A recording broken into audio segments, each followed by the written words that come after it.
we did some things that were wrong. We did a whole lot of things that were right. We've taken control of the oil in the Middle East, the oil that we're talking about. We're talking about the significance of the passage of time, right? The significance of the passage of time. So when you think about it, there is great significance to the passage of time in terms of what we need to do to lay these wires, what we need to do to create. We choose truth over facts. America is a nation that can be defined in a single word. It's television. It's what people are saying. Have you been watching television? Silicon Valley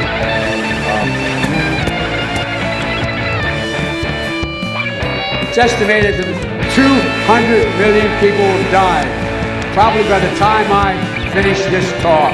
Agreed that everybody, once they, in fact, they should... No, my time's up. I'm sorry. America's dead. America is indeed dead, and welcome INN and friends and family to Alternative Angle. We stream here on Monday nights, 9 p.m. Eastern, as according to schedule. So, yeah, we Please wanted don't forget to like, subscribe, share as you come in here.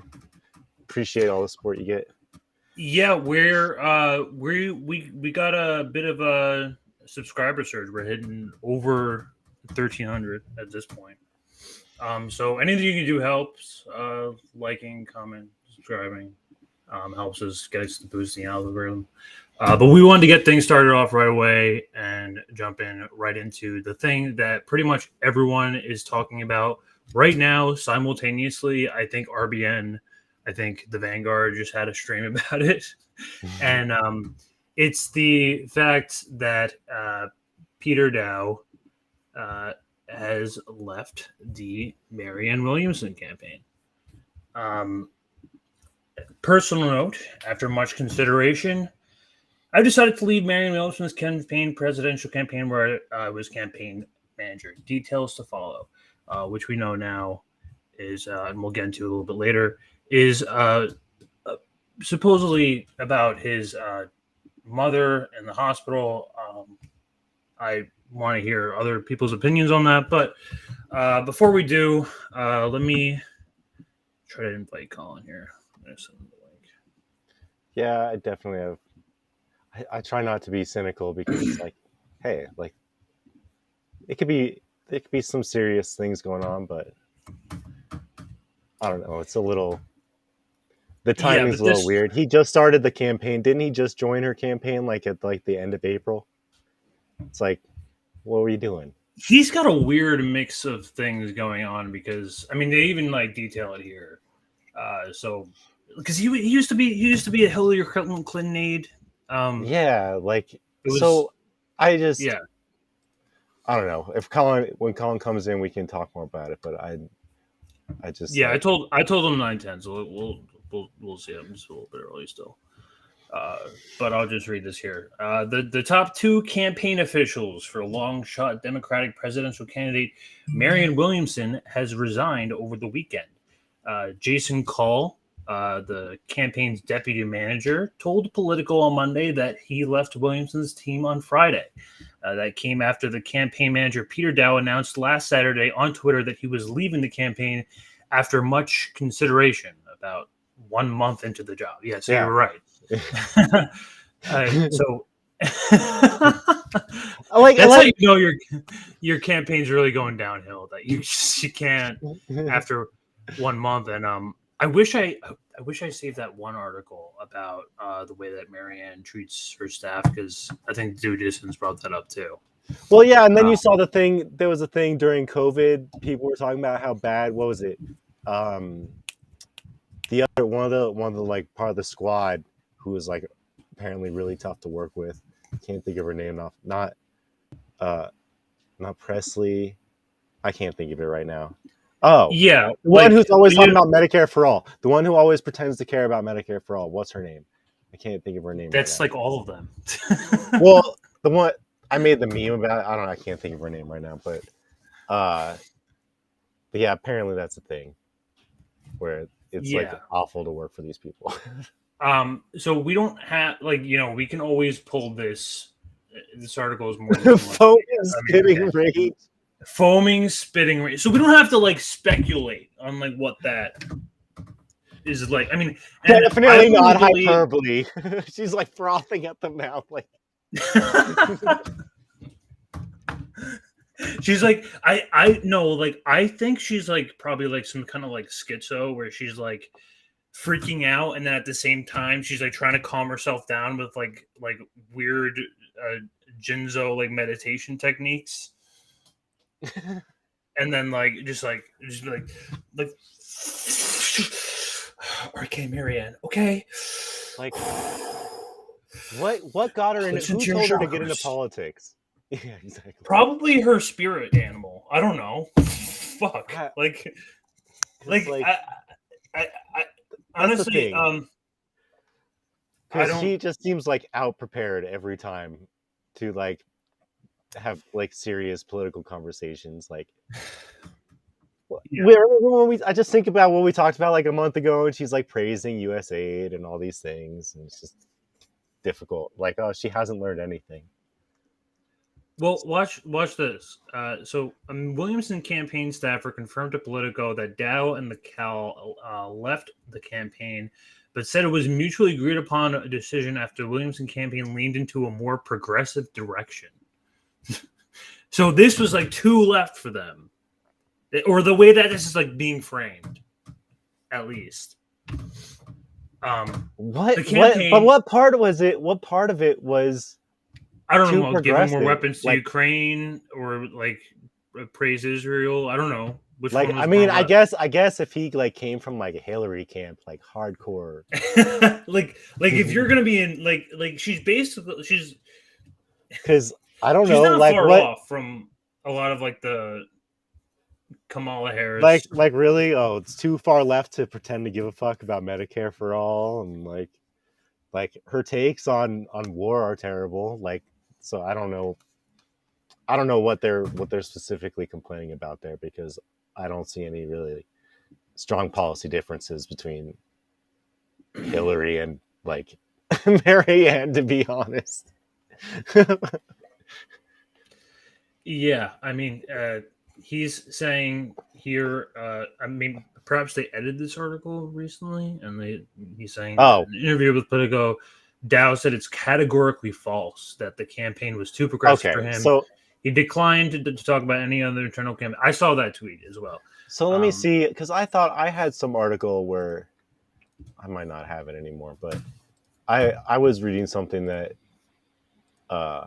maybe it is just about his family then, but it's just weird to me that he would bail so quick. It just seems oh, this opportunity is not the opportunity I thought it was going to be.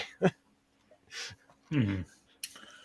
And looks like we have Colin Reddix Carter in the party here. I'm going to introduce him here. Hello, Colin. Hello. Hola. And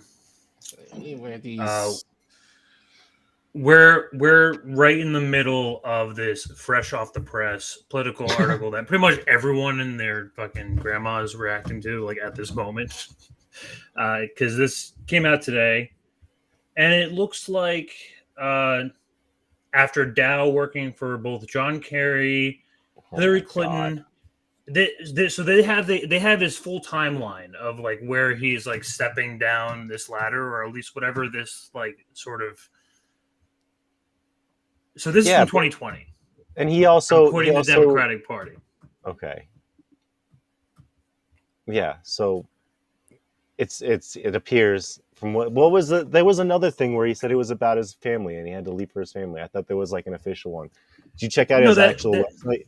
That it is what it is, and that's ultimately what I wanted to ask both of you about. So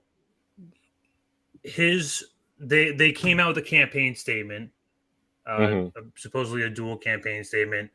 Yeah, where, that. Yes, my friends and family know that my wife and I have been caring for our ailing parents. It's been tough to do that and focus full time on a presidential campaign.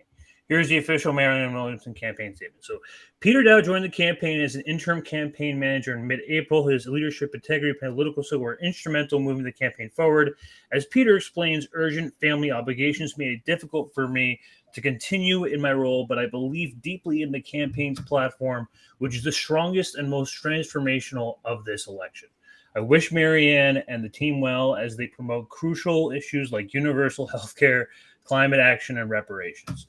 And so initially, and I sort of had this thought myself, and I ultimately kind of got the same initial reactions from you two. Is this? I mean, after sitting on this for days, he ended his last tweet with, after much consideration. So apparently this took a lot of time for him so he was debating to take care of his he was going back and forth bullshit. on whether or not to leave. And to it's say so important to take care of anyway. So and then I had saw a tweet from Colin, which I will pull up, but saying that this you don't necessarily believe this, that you and Chris also said the same thing. So I want you guys to speak I would on more that. or less. No, it for someone who has done this as an administrator, like if you have, and I didn't want to come off as a dick, so me neither. That's how I didn't want to. Like I didn't want to feel. I sincerely hope that he means what he said in his tweet, that his wife is ill and that he has family issues. If that's the case, I wish him well. But if that was the case, why didn't you say that on Saturday? When, like if your wife is sick, you can just say, hey, I'm stepping down, my wife's sick. Urgent. It's urgent. Instead of kind of saying details to follow, So it kind of implies to me. That was the first thing that I connected. I was like, so you're gonna blue balls those for 3 days to say that like is because of your alien, but your mom was in the hospital the whole time. Right. Well, why take 3 days to announce that? It just implies to me that he wanted to leave, and Jason Call actually sent out a tweet mentioning that there are NDAs involved. So, So to me, this is a cover. And given what other channels have reported regarding Marianne's, office management, I should say, her style. It would seem like we had just pulled that up. Right. It would seem like he probably wanted to say something, but then they knocked the NDA on him. So he couldn't say what he wanted to say. So he needed an excuse as to why he's leaving. Because he needed a public statement. And we don't know when this statement was released. There's no date, but I would assume it was released today. So again, if it were that Peter Daou was leaving, I would think that he would have said something to the higher ups in the campaign before they released the statement. But that didn't happen. He made the statement on Twitter, and then it gave them like 2 days to be like, flung the NDA on him and basically making a statement basically saying, and like, he's leaving for what? It sounds like they probably got into a fight and impulsively he was like, all right, I'm done. Like, this obviously isn't working out. And then she's like, you better not say anything. And then he was like, oh shit, I have to come up with something like you said, I didn't think of it like that. I just was like, if he had like family that was really sick, he wouldn't have gotten on the campaign, or he wouldn't have left the campaign if he was that invested in it, because he would have already like taken that into consideration. Exactly. So I think you're right that it's just cover. It's like more cynical than I was thinking, but I think you're right about that. No, I mean, no, I didn't know about her. I hope to be wrong. I hope to be wrong. That's why makes I more preface sense, by though. saying that's why I preface by saying I sincerely hope he's telling the truth, and I hope his family is what he is, and there is some truth to that. But again, I just have the problem with being like, if that was an issue from the jump, why didn't you say that? Mm-hmm. And have people make all these theories as to what was going on? Because even as far as yesterday, people were speculating because Andrew Yang was supposed to make an announcement today. Like people were thinking, oh, maybe Peter maybe was jumping ship with Marianne and going into the forward party or something to that end. Oh my God. So, but these were the kind of theories that people were trying to figure out, like, what was the cause? If you just said, my family's sick, okay. People won't be necessarily talking about it, no harm, no foul. Yeah. So this just screams some bullshit to me. That I didn't know about the NDA, so that makes a lot more sense to me than what I knew prior to you coming in. Right. But it makes sense, but I didn't. Whether or not there's an NDA. I mean, of course, there would be for certain things. Like if she's like trying to project an image, it would make sense that it's like anything that happens within the office is like privileged. Well, which, and I know people, and there was kind of like a debate on this several months ago about NDAs, especially in a public figure like that, especially if you're thinking of celebrities, like you shouldn't be able to play that card. Right. But I do because that's like easily target, like that's bait. It's manipulation. You're just right. to project this propaganda image, and like she could be a terrible person.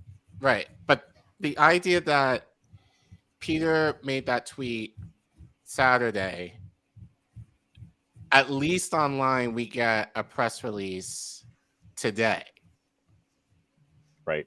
So that should have been kind of more aligned. That his only tweet between Saturday and today? Did he say some other shit, or was it just like he went like a media blackout? No, he's been going off. I mean, like I wanted to show you. I want to make you guys feel bad for a second. I mean, like, he's fully, and this is why I called this this section. So he wasn't preoccupied with his urgent family matter to not tweet. No, I mean, a media blackout for 3 days. He's just, I don't know. He's tweeting things like, time to tear down the fucking. I'm not one to judge. Maybe he got some shit going on, but if he's tweeting every still if his tweeting habits haven't changed, why? I don't know. It's just another thing. It would have made a little bit more sense if he went on a media blackout for a few days, or something serious happened. And there's I don't know. We try and sit here and create. But can either of you explain to me here why is Peter Daou making sense now? Why is he starting to make sense? Well, that's why people were thinking with this tweet, possibly forward party with Andrew Yang, especially since Andrew Yang, and I don't know if Andrew Yang announced anything today, but is that what it is? Yeah, but Andrew Yang mentioned that he had an important announcement today. So that's why people were trying to put the pieces together, connect the dots, and thinking Peter might be jumping ship to work with the forward party, which is not. But that's not independent either. It's not a party; it's a pack, by the way. But interesting. But yeah, it just I don't know Peter. I see him online. I don't know him like that. The only thing that I know of him is kind of from the article that you read just before I came in, and then what other people have said in the threads that I've been in. He just seems like a political comedian in the sense of he'll just go wherever. Basically any politician right now, you can almost make that argument. But he just basically goes where it's the most politically convenient and probably popular.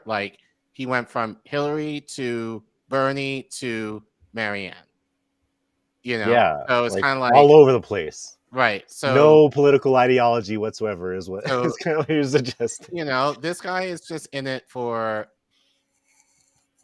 I would say, the money, or just like that, you know, just as far as being close to whoever is popular at the moment within the Democratic Party. Well, I mean, it would make sense to jump ship after hearing the news that there's not going to be any debates. Marianne Williams polling at like what 5-6%, like not good. Dude, other is poll. The funniest part of that poll with RFK like polling as high as Biden is that Marianne Williamson is lower than other. Other, yeah. So people Like generic other, Democrat, just like anyone else than Marianne Williamson. So, but so what if like, he got like wind of that and was like, "There's absolutely no opportunity here," and then she's like, "Guess what? I'm a Democrat. Like, you know the game. I can't do this shit." So now he's like, independent. yeah, but I don't know. Like, this surprised me too. Like, know. this is Jason Call, who is a Green Party candidate, and he resigned from the Marianne Williamson 2024 campaign at the same time, which is supposedly. And I don't know. You tell me whether or not drama went on. I saw a little bit of Vanguard. So they both bailed on the same day. Yes. Interesting. Essentially, yeah. And, so like, he was so Daou was the campaign manager. Jason Cowell was, what was he doing for Marianne Williamson campaign? Just not like campaign finance or something like that. He was still like other high up there. Yeah. Yeah. And but why are we having Green Party candidates funding Democrats? Ultimately, and huge thanks to Savvy Savs for this receipt here, because we wouldn't have this. He's since deleted. He deleted that tweet. He's deleted the tweet. Yes. So, what is a Green Party candidate? Why is a Green Party candidate like campaigning for a Democrat? Again, it doesn't make any sense. Again, I think it's a matter of whatever is politically expedient or politically profitable for them. Just the self-interested people who want to get into politics and they see a way with Marianne Williamson. Yeah. Just shitty. Or I think just in terms of just being within her stratosphere, mm-hmm. you know, just the name recognition alone, you know, like it's kind of why, you know, like especially with Crystal and Kyle and certain people in the space that we know that kind of are pushing Marianne, you know, like it's just a matter of being close to the name to get you notoriety so that you can get more views or you get more like, you know, standing, you know, as far as celebrity wise. Mm-hmm. You know, but at the same time, it is kind of like entryism to getting kind of co-opted by the Democratic Party at the same time, though. Yes. So that's kind of like he's kind of like moving. He's kind of like shifting the Overton window a little bit more right by associating Green Party with like Marianne Williamson, solid Democrat. I guess I would make that argument anyway. Like it's like when you start associating those parties into Democratic parties, it's not the Democratic Party moving left. That's those parties trying to build out, which doesn't work. Trying to freaking enter, like that's going to change anything, you know? So there's just no historical. A lot of this and like a lot of like what I see like happen in this space is a lot like that. This like recent South Park episode that has to do with like dealing with like your quote unquote like your brand. And basically, like if you're humiliated or you don't like yourself, you could just go to this brand management company and change your brand. I mean, that's basically what it is. That's funny. And it comes with like special quotes and like little personality quirks that you have to like all like. And it's like that's what it is. It feels like everything is just like matching a specific brand. Like progressivism, like quote unquote progressivism, is popular, so that is the new brandish thing. That's my new thing to capture on. I mean, that seems to be like what's going on here between both Daou and Call. The dead Bernie cow. Yes, this is like milking a zombie Bernie cow full of like coins. The thing is, like, I don't think Marianne Williamson is like like squeezing out the last bits of cash you can get, whatever you want to do to, milk your money off of this campaign. That's why I was. I wanted you to get your reaction to this, Colin. This one's also fresh off the press. Do you know how she got into the politics? Colin, do you know how she got into politics? Somebody just tell her to do it. I believe she ran. Because she does not. She was a spiritual advisor for the Clintons in the 90s. She ran in local politics before. Yeah. Okay. Back in the 90s, I believe. But obviously that didn't go anywhere for her. So then I think she from there, and people in the chat. This is definitely not her first rodeo. Yeah. So but then she kind of transitioned into becoming an author, and then Oprah essentially picked her up. So she got into the Oprah stratosphere. So she became a minor celebrity of sorts. Just kind of being this guru, hippie chick who sold self-help vein up until oh my God. most recently 2020 when she ran right in this last election. But no, it's will you be able to tell me how pompous is this title alone here? This sounds like a Hillary Clinton quote, but this came out literally right before I started the stream. Mm-hmm. I just found this. Right. Marianne, you don't even know what misogyny is until you've been a woman running for president. Incredible. Absolutely incredible. I mean, and I browsed through it. It's just basically a pompous piece for Marianne, which is pretty much given whatever her marketing management is. But yeah. Well, how does that make you feel? I mean, I give no fucks. I really don't care. I mean, I honestly, the idea, honestly, with Peter Daou, again, I've seen him on Twitter. I'm just okay, I don't care. I think people are making this more of an issue than what it really needs to be, because we don't need to be focused. No, we don't. We really don't. She means nothing. She doesn't mean anything. This whole thing is just. It's funny watching. I think. No, I really think red wedding kind of remove the mask off and everyone kind of get it. Yeah. Got it at that point. Especially after the RFK interview, everyone was okay, this is a shameless. It's everybody's just watching these opportunists just kind of come and go and cycle through Marianne and be okay, how can I use this lady to propel my own career or get my book out of it, or use her vibe to eventually use that to hoist my own career.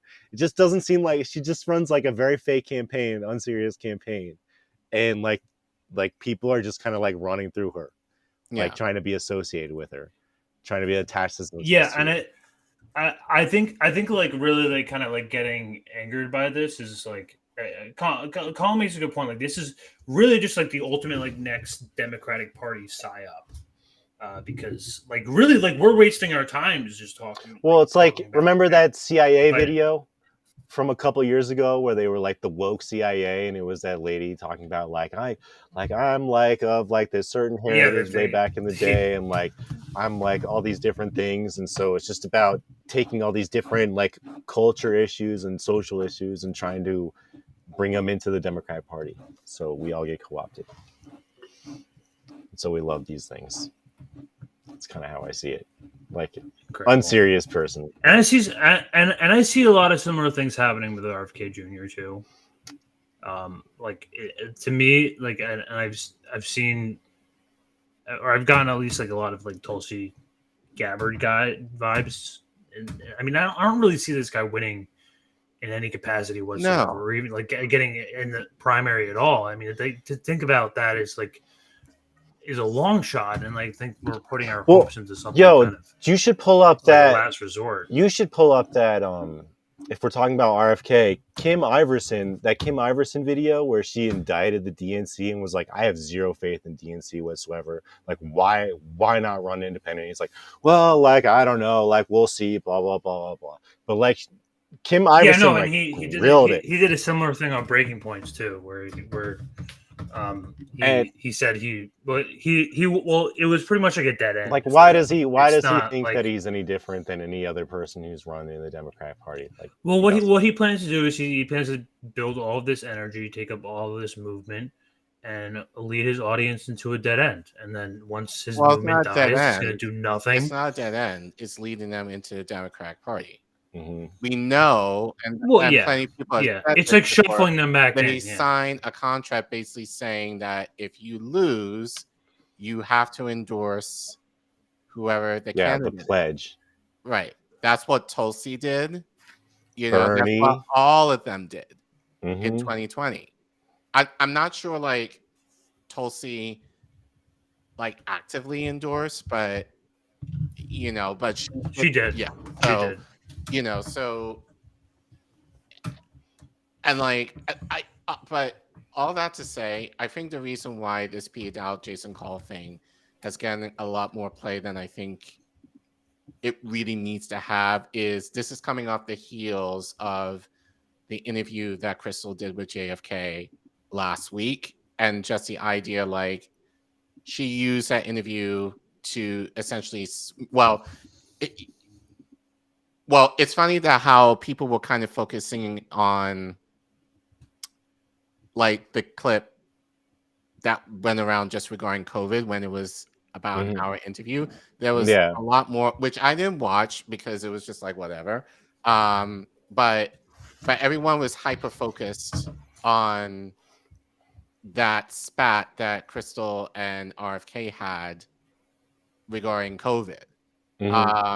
So that kind of elevated the conversation in terms of people kind of seeing, Crystal was not, being very biased in terms of her relationship with Marianne, especially since she officiated her wedding a couple of weeks ago. And now all of a sudden, like not even a week after, fresh off her honeymoon, like she's going off on RFK. So that was a smear video that was a smear video on RFK, so that she can. But that coupled with this, again, it's the reason why this has gotten a lot of attention, because this feels like the ultimate implosion of the Marianne industrial complex. Like, tell me, like, gentlemen, is this the end, or is this like the last dying breath of the Marianne Williamson campaign, or like what do you see? Well, I mean, what do you see? Isn't that kind of what you're saying, Colin? That like the very idea of the Marianne Williamson campaign is kind of like, by giving it attention, we're basically kind of like propping it up, and we should. True, that's true. It's like we really like, it's kind of like a psyop in and of itself because we know it's not real, but yet we have discourse on it and we like debate these things, and like maybe Daou was like, oh shit, this stuff really isn't real. They're like, saw that Simone Sanders video where she was like, yeah, they already like in DNC is going with Biden. That's what's happening. There's not going to be any debates. And Daou was like, all right, hell with this. Why aren't you running independent? Oh, well, I can't. You see the DNC, but the NDA, you can't say anything about that. And so here we are. Like, I'm curious about that. Like, what? Like that was like the conversation that I was like really like. Well, you're seeing like this natural progression from this guy who was literally campaigning for Hillary Clinton. He's now tweeting things like, "We need an independent candidate or a third party candidate," because they know they know it's popular. Like, most people in the country who vote support the idea of a third party. So do you see that becoming like the next like brand? Is like the next brand thing? Like, it's not going to be like progressive anymore. It's going to be like the next brand is going to be like. Well, Yang is trying to, quote unquote. But it's going to be like a Yang. Well, yeah, Yang exactly. is trying to market off of that. Do you see that? But I wouldn't call the Forward Party independent. That's just no, it's not. But they're marketing themselves as such, and it's not really independent in terms of what we kind of consider independent. Do I think this is kind of the next wave? If it is, it's going to be a bastardization of what it should be, because the reality is It always is. Right. Yeah. If anything, it's like the duopoly is not going to allow for a third party to exist. Right. So they might do a swerve and try to give the impression of, oh, like, here's something like an alternative, which we'll call independent, but it's really not. Do I imagine that's going to happen anytime soon? Personally, no. I think people are still caught up in the idea of like, and even people like Crystal have said this. It's like third parties are not viable. Independent parties don't have a chance. I think a lot of people at this point are still kind of having that in their psyche. Like third party, like as much as people may want it, but the thing is, people are not willing to do the work to try and get a third party viable. So unless that happens, and that has to come from the people versus these bigger YouTubers or even like our politicians in government, unless we are actually actively doing the work to make that push for that to happen, it's not going to happen. And I don't see that happening anytime soon, given how there's more the fear mongering of like Trump and DeSantis, and like how like the Democrat Party is basically lined up against Biden, even though secretly they do not want him to run again. And so I just feel like it's not going to happen, at least now, unless a miracle happens. That's what, like, why are people so now I'm not endorsing violence, but why are we so interested in this civility politics, in the sense of like working through the system or having to incrementally fix the system in order to cause change, which I think is way too slow for the situation that we're in right now. Well, here's my thought on this, and like doing this on the ground, incrementalism can be a good thing. The issue is that you have to have an end goal. It's kind of like the equivalent of like losing weight. Like you can say you want to lose 50 pounds, but as something that's a little more like manageable and something that's kind of more practical, you might say, okay, within this first month, I want to lose like 5, and then next month I'll lose more, and then next month I'll lose more. So it's the idea like it's a snowball effect. The idea like you're working these little incremental things kind of eventually lead into one big thing. That's what should be happening in terms of politics. But what happens is we're not even doing that. Right. What happens is Not even that, that. we have the lofty goal, let's say like, well, I mean, people say like Medicare for all is like the all end all. Personally, I don't think so. We should have nationalized healthcare. But like, so let's say for this argument, nationalized healthcare. We have Medicare for all, which even Bernie has said is the compromise. But the problem is we kind of set Medicare for all as the gold standard. Right. We've And already now we're lowered the kind bar of for working ourselves. backwards from there.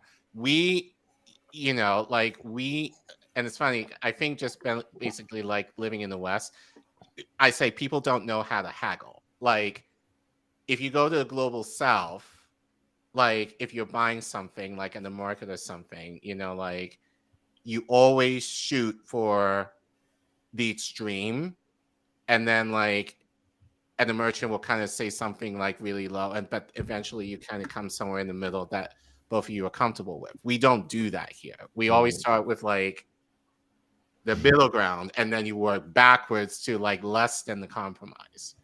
And I think essentially that's the problem, is when we talk about,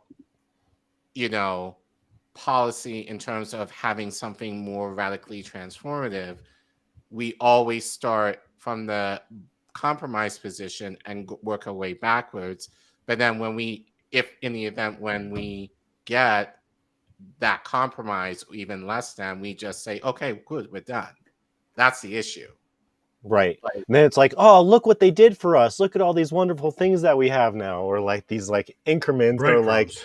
oh, what was that thing that we have remember when AOC said that we have PAYGO for Medicare for all? That's never gonna happen. Like we got PAYGO, we got guys. PAYGO. Yeah, that's why we couldn't force the go. Why don't you tell the Americans what PAYGO is? Yeah.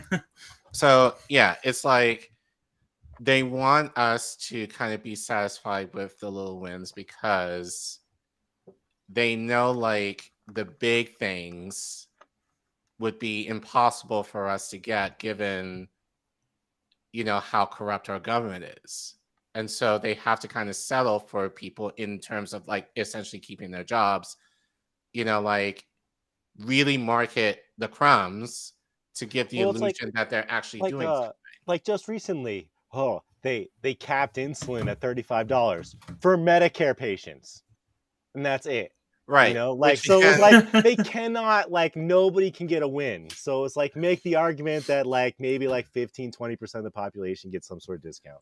But like they just vast can't majority, they just can't touch the insurance agencies is what they just can't fuck with them at all.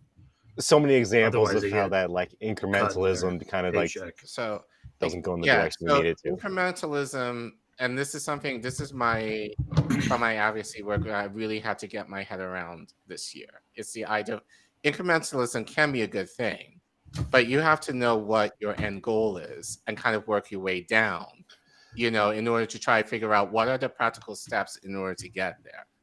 We don't talk about it in those terms. It's always kind of like, and I would think like something like that like would be make more sense under single party rule. Like incrementalism, hey, let's argue about all the things that we're gonna do for people. That and is like what we have. We're living in an oligarchy. Well, no, I mean like we have the duopoly and we have like a two-party system, but it's not like China. It's two factions. Like I'm saying, like you can have like China that has a one-party rule, and they're doing incrementalism under one-party rule. You know, they have their 5-year plans, they have their 10-year plan, like et cetera, et cetera. And like they're debating over the nuance. And something like that, I could see it work. You know, I'm not saying I'm like endorsing like the way that China runs its government, but I'm saying that like I could see it working more effectively or the way it's supposed to under like a one-party or a single-party rule, rather than like the kind of corrupt shit where we have where they use incrementalism against us, so that, you know, like we've spoken about, we're like happy we get breadcrumbs or happy that like these fictional things are given to us that don't matter, you know, like PAYGO or freaking like the insulin thing, like just it works. Yeah, like I think like I really think that we can reference the crystal ball argument where she was telling us to vote for Marianne, where we can walk and chew bubblegum at the same time. We can vote and do activism. We can do electoralism at the same time. Yeah, sure. I think we can probably do some electoralism shit. I think we can fight for some legislation reform. We can definitely stop some bills from some very insidious bills from happening. But we should play that game in a politically strategic way, not waste our time into things that have demonstrably fucked us off twice already. Right. The way that electoralism works in a perfect world would be you have a politician, let's say locally, who has a tried and true record of actually having some success in terms of, you know, their town or their city or whatever. And then they eventually, you know, kind of progress from there in terms of like if they're a mayor, like maybe going for governor and then governor, you know, like congressman or whatever, like having a tried and true record, you know, from there, so that when they get to, you know, federal office, you can see a litany of policies that they've implemented, you know, during their tenure that makes them a viable candidate.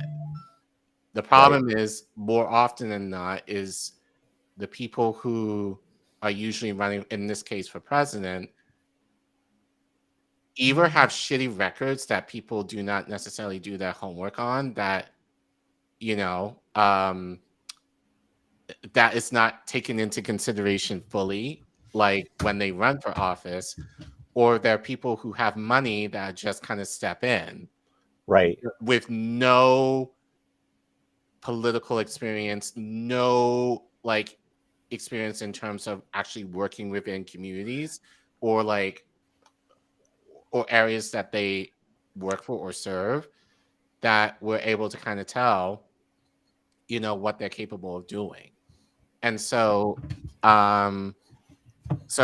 electoralism really should be,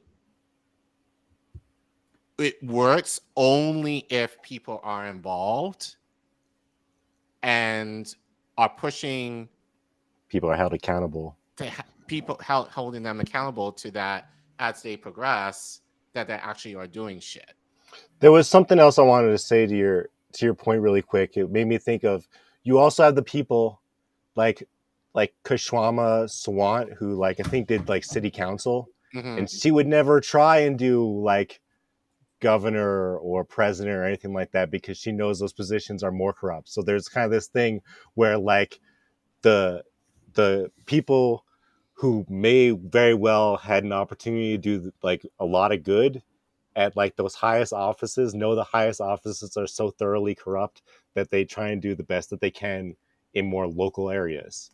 Right. So local activism is definitely a lot more effective. Yeah. It's definitely a lot easier. Yeah, it's a lot. It's definitely I a wouldn't lot say easier. it's easier, but well, it's easier More in terms effective. of like you have more access to them. Like, and I think especially for me, given what I do, I've been able to talk to my councilmen in DC. I've actually had meetings with them frequently in terms of doing legislation for teachers here. I know them on Twitter. Like, I go off on them on Twitter.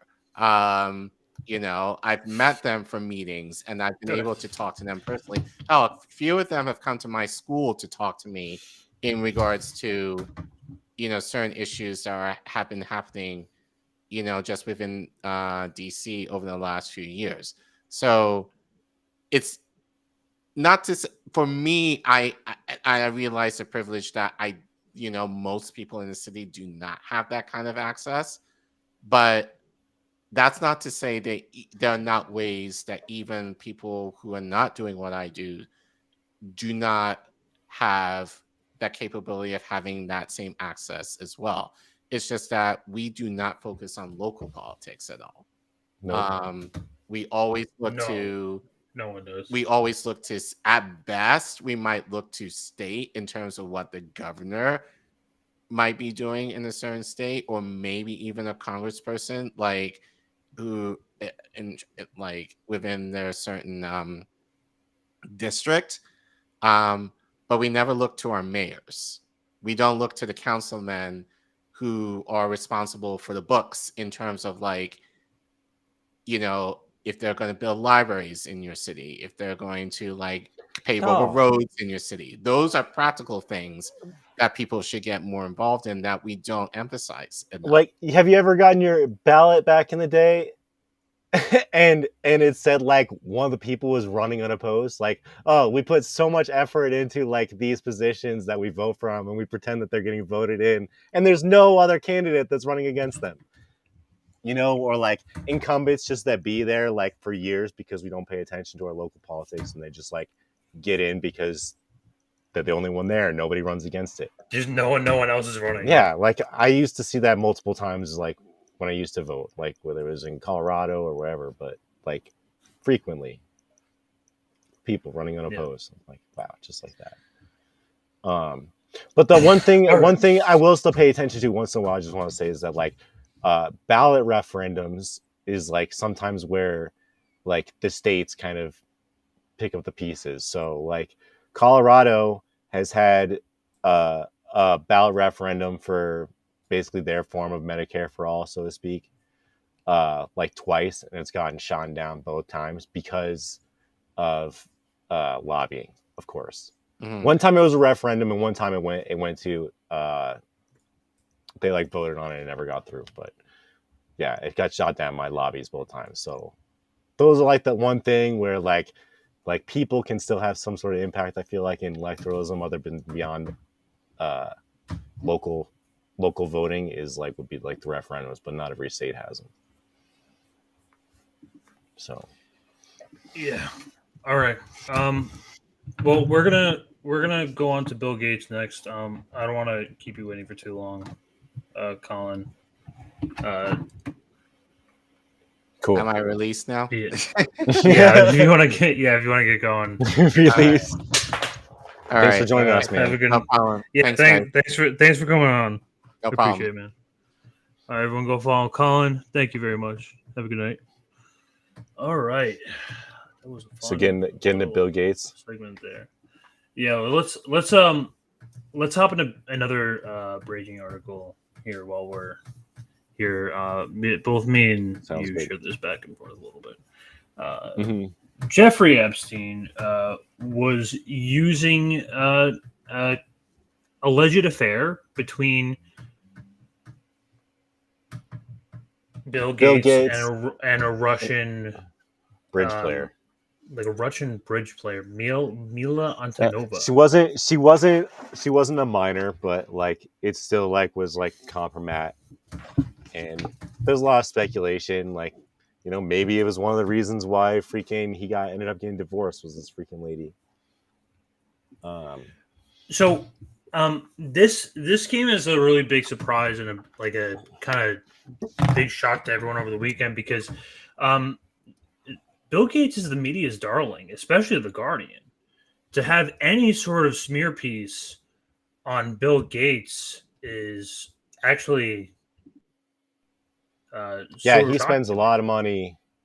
He spends a lot of money on mainstream media protecting his image. So yeah, it is notable that it's out there, but we'll see what happens because I'm not sure. You know, it's not like the people in freaking so I'm going his to talk book about ever the got famous justice. and popular game among young people called bridge. So when they think, imagine the old ladies like that, right? So everyone think that it's only for my grandma played or my aunt played. But look at this, guys. Do I look like an old person to you? I'm talking about Warren Buffett and Bill Gates. Warren Buffett started playing bridge since he was 13 years old. And you know what? They donated $1 million to promote bridge at schools. They very avid bridge players and they support these kids. So do these kids look like old people to you? Do I look like old person to you? No. So my main point is you don't have to be old to play bridge. So quick statistics, quick fact that students who played bridge has a better test score in schools than their non-bridge player peers. So it's awesome. There is no really agreement where this game came from, but it seems it's evolved from a game called Whist, and it was highly popular in America in the 90s, in the first part of the 90s. So I want to pause it for a second really quick. Had the bridge game. So one thing about this, I believe this video, she's like trying to pitch to like get money for a company that she's trying to, like, I read it, like in the article, it says like how she kind of got acquainted with Epstein and stuff was like she was trying to raise She talks money about for a Bill company. Gates in this video. Yeah.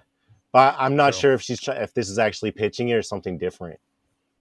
But she was trying to get money. But yeah, social and cheap. There was a thousands publication, like a Post magazine, about bridge columns, bridge articles. Like one was a white wife killed the husband because of he did something wrong. But it's fine. Cards. It's a normal card deck, and it has 4 people. They sitting across each other and a partner. Here is my favorite quote by very famous American actress, her name is Mae West, and what she said is, if you don't have a good partner, a good hand. Okay, so like bridge, gambling bridge. Bridge players play bridge because it's a challenge. And this game is about the complexity. So comparing with us, it's not into it's faster pace is always different transition. And you know what? Computer cannot be the player. Dylan, I made such tournament and that's last same take the National Bridge Tournament in Washington, D.C. I didn't beat him, but I tried to kick him with my... And then they had an affair.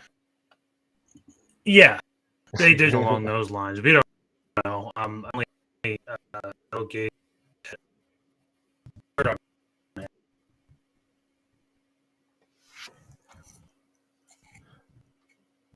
Did we just lose? That was weird.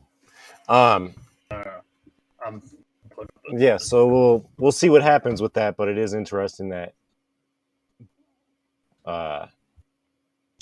more stuff is coming up today. Ask you, I don't believe this is the only case Bill Gates having. I believe that it was just. Oh, not at all. Like there's other. I think it was to Bill Gates' relationship that a lot of people. I don't know. This feels like the media is providing an alibi, essentially. Say like, oh no, it was anything else. Wasn't any sort of slavery. I don't know, like kids in basements. I don't know what you get. He could be, like, they easily be feeding this us as a way to provide for kids. Because like it's a limited hangout. Having a right, I don't imagine that sort of way to, unless you think that the media is willing to give up to the state. I'd love to know the audience's opinion. Do you think that media is now because they're wanting to PSYOP? Oh, I guess we just lost him. All right, well, we'll see what happens here. I'll see if I can get him back in here. But give us just a second. It looks like his internet cut out. Let me see what I can do here. I am sorry, everybody. Oh, looks like he's trying to get back in. Okay, we're back. We're back. Man, dude. We're back. Comcast knocking you out? Yeah, dude. No, it's fucking T-Mobile. Goddamn. Anyway, T-Mobile. I want to know. Yeah, not just for the, or at least, do you think this is Bill Gates an alibi, or are they Bill Gates the stake? And what do you think?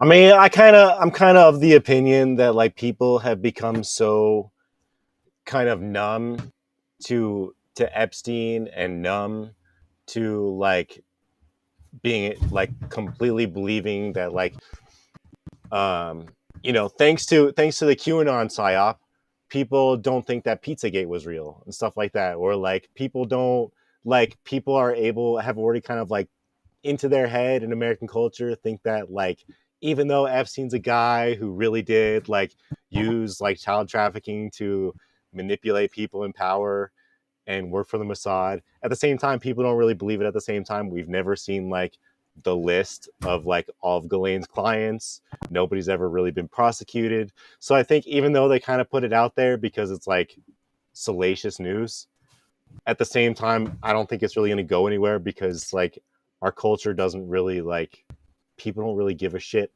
about the like pedophiles and the corruption in our country anymore. Like that's just kind of how I see it. People are kind of numb to it. And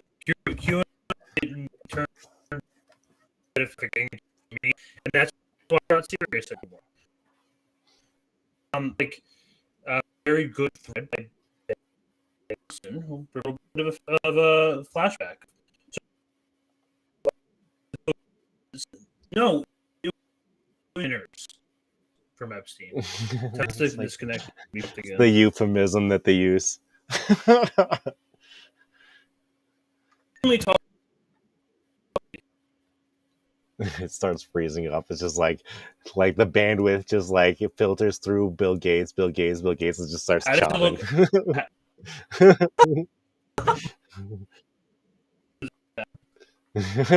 Is it Epstein? Is it Bill Gates? Who knows? It's funny, but the internet freaking just give me this one. T-Lab swears up and down that his internet like cuts out during his stream, like just not coincidentally at all. And like I think it's funny when we're like, oh, we're being too real. They're taking us out. No, he's on a shitty internet connection. So we'll pop back in. T-Mobile. I have this conversation with my girlfriend where I'm like, I don't know how people think we have good internet in the United States. Okay? Like just sidebar, like it's hard to say that we have good internet when this bullshit happens. How can we say that we have good internet? The US does not have good internet. Yeah, first world country with third world internet. This is bullshit. Chatted. I got thank you. Fuck. And did not kill themselves. Okay, yeah, right. Oh. Anyway, thanks, Gates Lords, whoever's having us right now. Hope it's now, because I'm cooking. Just insisting it's just a friendly. Dinners with them. It was just a couple of dinners. Epstein had a way of sexually compromising people. Is that I was warning you about?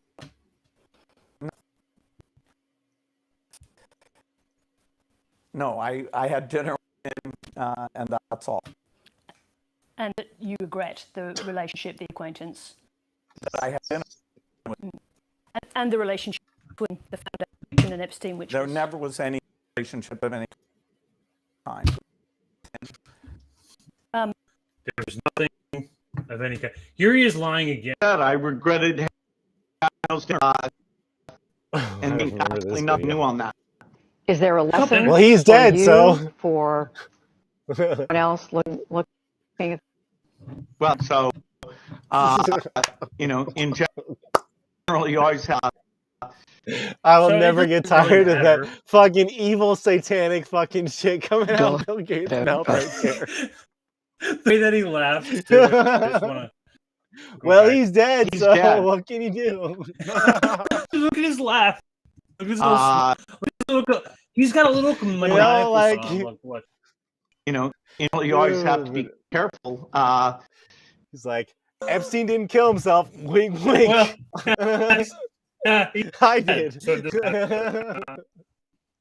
I never get tired of that fucking evil motherfucker saying that shit. This guy is ruled. He really killed Epstein. No. Yeah, no, feels dude. like... How much did this guy have? And he was just like one massage agent. At how many? Friendship or some kind of contact with Jeffrey Epstein, and that you were not. That was vain to you. That play a role at all in this process? As I said, it's not one thing. It was many things, but I did not have meetings with Jeffrey Epstein. No. Mm-hmm. And you made that clear to him. I made that clear to him. I also met Jeffrey Epstein exactly one time. Did you? Yes, because I wanted to see who this was. One time. And the second I stepped in the door, he was abhorrent. He was evil personified. Nightmares about it. So, my heart breaks for these young women because that's helped. And here I'm an old woman. God, you don't become Bill Gates' wife without being at the moment you walked in. I didn't realize that. Yeah. To withstand the horrors. Shared that with Bill, and he still continued of being Bill Gates' wife. Like, I don't think. I mean, like, hey, I'm like the third richest person in the world. Like, there are things like man-made horrors beyond your comprehension that you're just gonna have to sort of get used to. And like, so for her to be here and be like, oh, I drew the line at Epstein. Yeah, give me a fucking break. Like she's seen shit. She's seen shit. Like, but I mean, he only had a couple with him, a couple. Like, who? Such a it weird. was just dinners on the red. Like, I wonder what the line was that was just completely irreconcilable. Up, slept with too many children. Up, you just exploited too many people. Like I don't understand like why that. It's just the way that divorce kind of came about is weird to me, because like you don't get to be Bill Gates' wife for that many years without like. Do you think there were like secrets Bill Gates had that were beyond her level of understanding that like she had, or that were like so far beyond? Like, was she really that stupid? No, I don't think so. She helped run the Bill and Melinda Gates Foundation. Like, come on. Like, yeah, like you think like that is like grand central for transhumanism. The Bill Gates Bill like, so I mean, like, there's probably a whole other rabbit hole with just fucking Melinda Gates and like all the shit that she's covering up. But I don't know, man. Like, divorce is just weird to me. Really like I don't know. Like, what if the divorce is just like, hey, we're gonna make this media thing where we're gonna like. I wonder what was going on at the same time that they had this media blitz on the divorce that like wasn't getting attention. Some foul shit. Some really foul shit. Like what if there was some really foul shit going on? Because this was back in what? This was before Epstein died. This was before Epstein died or was killed. I believe like they got divorced because Epstein didn't kill himself. They got divorced. Like they got divorced after COVID. It was after COVID. I remember that. Yeah. So Epstein was well. COVID too. So he was already dead. They got divorced.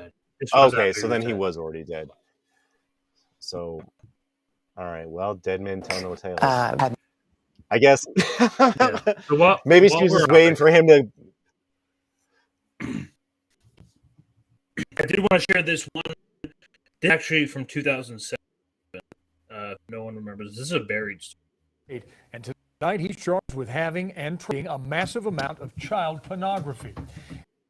Federal Secretary Gary Horker is locked compound in Medina, and Gary worked. That's what SPD and Intel and Dow. So they found a guy with a bunch of child pornography, Gates Mansion, the Gates family. And they're supposedly the engineer who went to work to download child pornography, Wi-Fi. Can you explain that to me? Is that did you, or do you think that does not make sense to me? Is this Gates like sick minions who just happens to be just? Let's just say the benefit of the doubt would be, hey, it's a 60,000 square foot mansion. Like, I could see yourself working at a 60,000 square foot mansion as like the IT guy and never running into your boss. So I mean, I guess maybe it's possible that like the boss, like some underling, was just like downloading massive amounts of child porn onto freaking Bill Gates' personal Wi-Fi, but I don't think so. Sure. Yeah, sure. Yeah. He's live near the Medina. And Gary, this man worked as an engineer. That's what SPD and intelligence found out. They found out that the man actually worked for Bill and Melinda Gates' mansion on the ground, 66,000 square foot estate, and that's when they 66. March. 66. Behind Weird. us on the lakefront here. This is a few blocks away, and it's close. Their security will allow us. Yeah, but according to King County, 51-year-old Rick Allen Jones was questioned by detectives about images of child porn and even child rape that were sent from Jones. Now, none of this alleged crime actually happened at the mansion, but that Rick Jones admitted to he collected images through his Gmail. While Jones was talking to the Gates estate, 3 more SPD detectives had a search warrant. Back there, they found more than 6,000 images of graphic child porn and rape. Jesus Christ. Identified by police. They tried Jones's We also built. We did not hear back, so in fact, we do not know if he fired by the Gates' family. Another mystery is why he was never jailed or charged by this up until now. The investigation started here at the Gates Foundation, the Gates Mansion in March, and the criminal plate I have right here says he has to show up in court and face a judge in days. So we're going to keep charges. We'll keep you posted on the latest. Live from the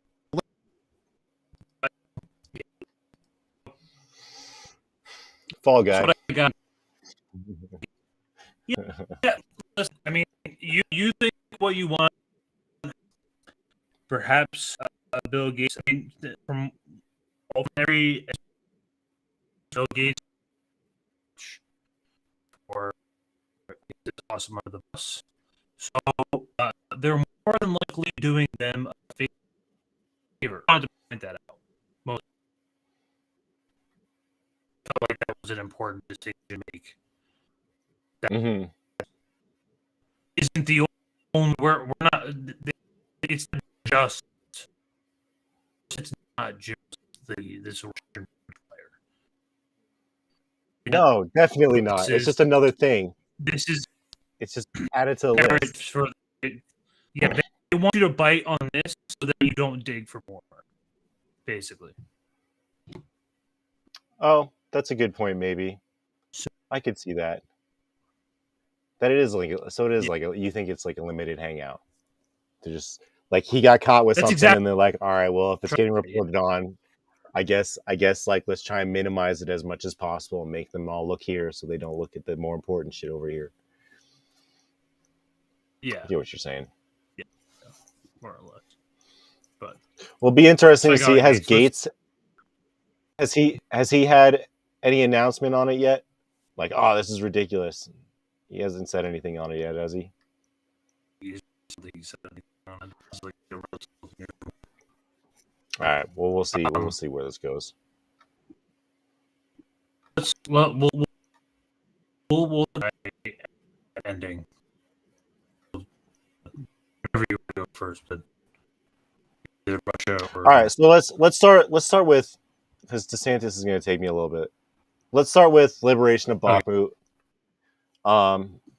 So a little bit of geopolitics today, and the reason I'm bringing this stuff up between the liberation of Bakhmut and the Patriot system getting destroyed in Kiev, I think it's kind of signaling like what's hopefully going to end up leading to negotiations and maybe some peace talks. I think between these two events that like it's clear that they cannot maintain themselves and that they can't keep up with like freaking like the Russian Kinzhal missiles are freaking crazy. Like they can go through Patriot stuff like nothing. Hypersonic too. They're these Kinzhal missiles, these were the ones, it's the same ones, the hypersonic ones. They're called KINZHAL. That's what called. But like, they're the same ones. Special important. Yeah, they're the same ones that like a month ago took out an underground bunker in Ukraine that was housing like 300 NATO officers. Okay, same missiles. So it's crazy shit. So like Patriot system, which is used all over the place, it's actually kind of like showcasing the power of the Kinzhal missiles in a way. Like actually let's put up the 2-minute video. Okay. I wish I could find another clip that goes along with this, but let's start with this. So by the way, like Ukraine outlaws recording these sort of things. So the person who did this actually came out with another video later saying, sorry, I put this video out, but I couldn't find it. I'll try and find it later. Do you want me to just play it? Or are you pulling? I know your internet's kind of jank. Oh, sorry. I already. The video of the 2-minute Patriot system. Bahamut has been liberated. Oh, again. All right. Well, I'll pull it up then. Let's see. Do this. Share. Do this. And now my stuff's freezing too.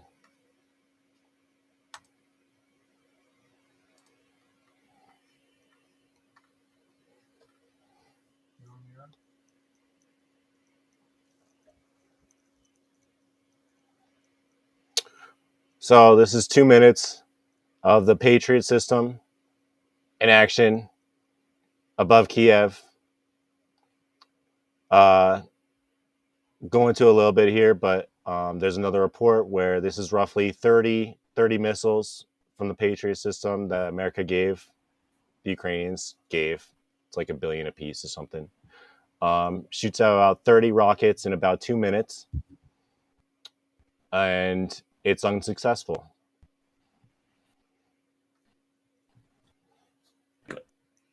But this person, it's obviously no sound with it, but this person recorded the whole thing. You know, I think it was Can you hear me? from reports, the Kinzel rockets, there was like 3 of them, I think, that were shot towards Kiev. But they did end up damaging the Patriot system, and we will get more into that. Can you see anything? Can you see the rockets going off? Maybe not. Stream's messing with us tonight. So let's see. But you get the idea. Let's see.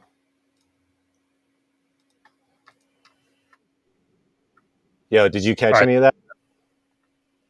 Did you catch any of that? Yeah, no, I sort of. I was like in this weird, like I was in, but like I was not at the same time. Okay, I was like, so like share the screen, and it wasn't. But it wasn't. Shoot. Okay. Like how's? Yeah, like, that's what I want. I can see it now. Fine. There's no Okay. sound. I don't know if there's sound with it, but just start like a minute in or something. There is. I'm not hearing sound on my end, so that's fine. There shouldn't be. I don't think there is sound with it. But yeah, so it shoots off a barrage of about 30 Patriot missiles to try and stop the Kinzel missiles, and it's unsuccessful. Okay. So I just wanted to show that up briefly. I know our internet is being like super jank today, but you can kind of see it's pretty freaking crazy. Like imagine being in your city and seeing this shit go off. Like it's pretty crazy. Oh, traumatizing. Absolutely traumatizing. Yeah. But it is unsuccessful. Like, so we can kind of get into it, I guess, with New Atlas. So after I showed that, I guess we can just go into, let's see. I guess you could just start at 6 minutes or so for that video. Because we already showed the 2 minutes. But basically there's a bit of a discrepancy between what the West is saying and what is actually happening, because the West doesn't want to admit that their Patriot missiles aren't working. But yeah, at the same time, Lockheed Martin is increasing production of their Patriot missiles.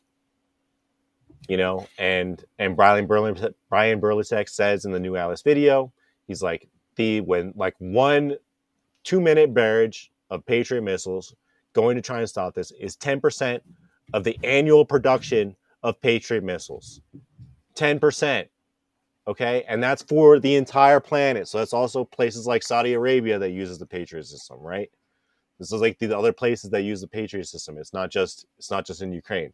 So when they have 1 Patriot barrage going off in 2 minutes, that's 10% of the supply for the entire Patriot system that's used across the entire globe. And that's after Lockheed Martin saying that they're going to increase production. So it's unsustainable. I don't know how much internet fuckery cut me off, but I was gonna say Scott Ritter has a good. So I forgot where I heard it, but he has a good segment on Russian hypersonic missiles and the power of them, and how like NATO it's essentially they can't shoot them out of the air. They're basically defenseless against them. Russia has unequivocally the best air defense in the world. Like Scott Ritter said that quite a bit, but it's very obvious.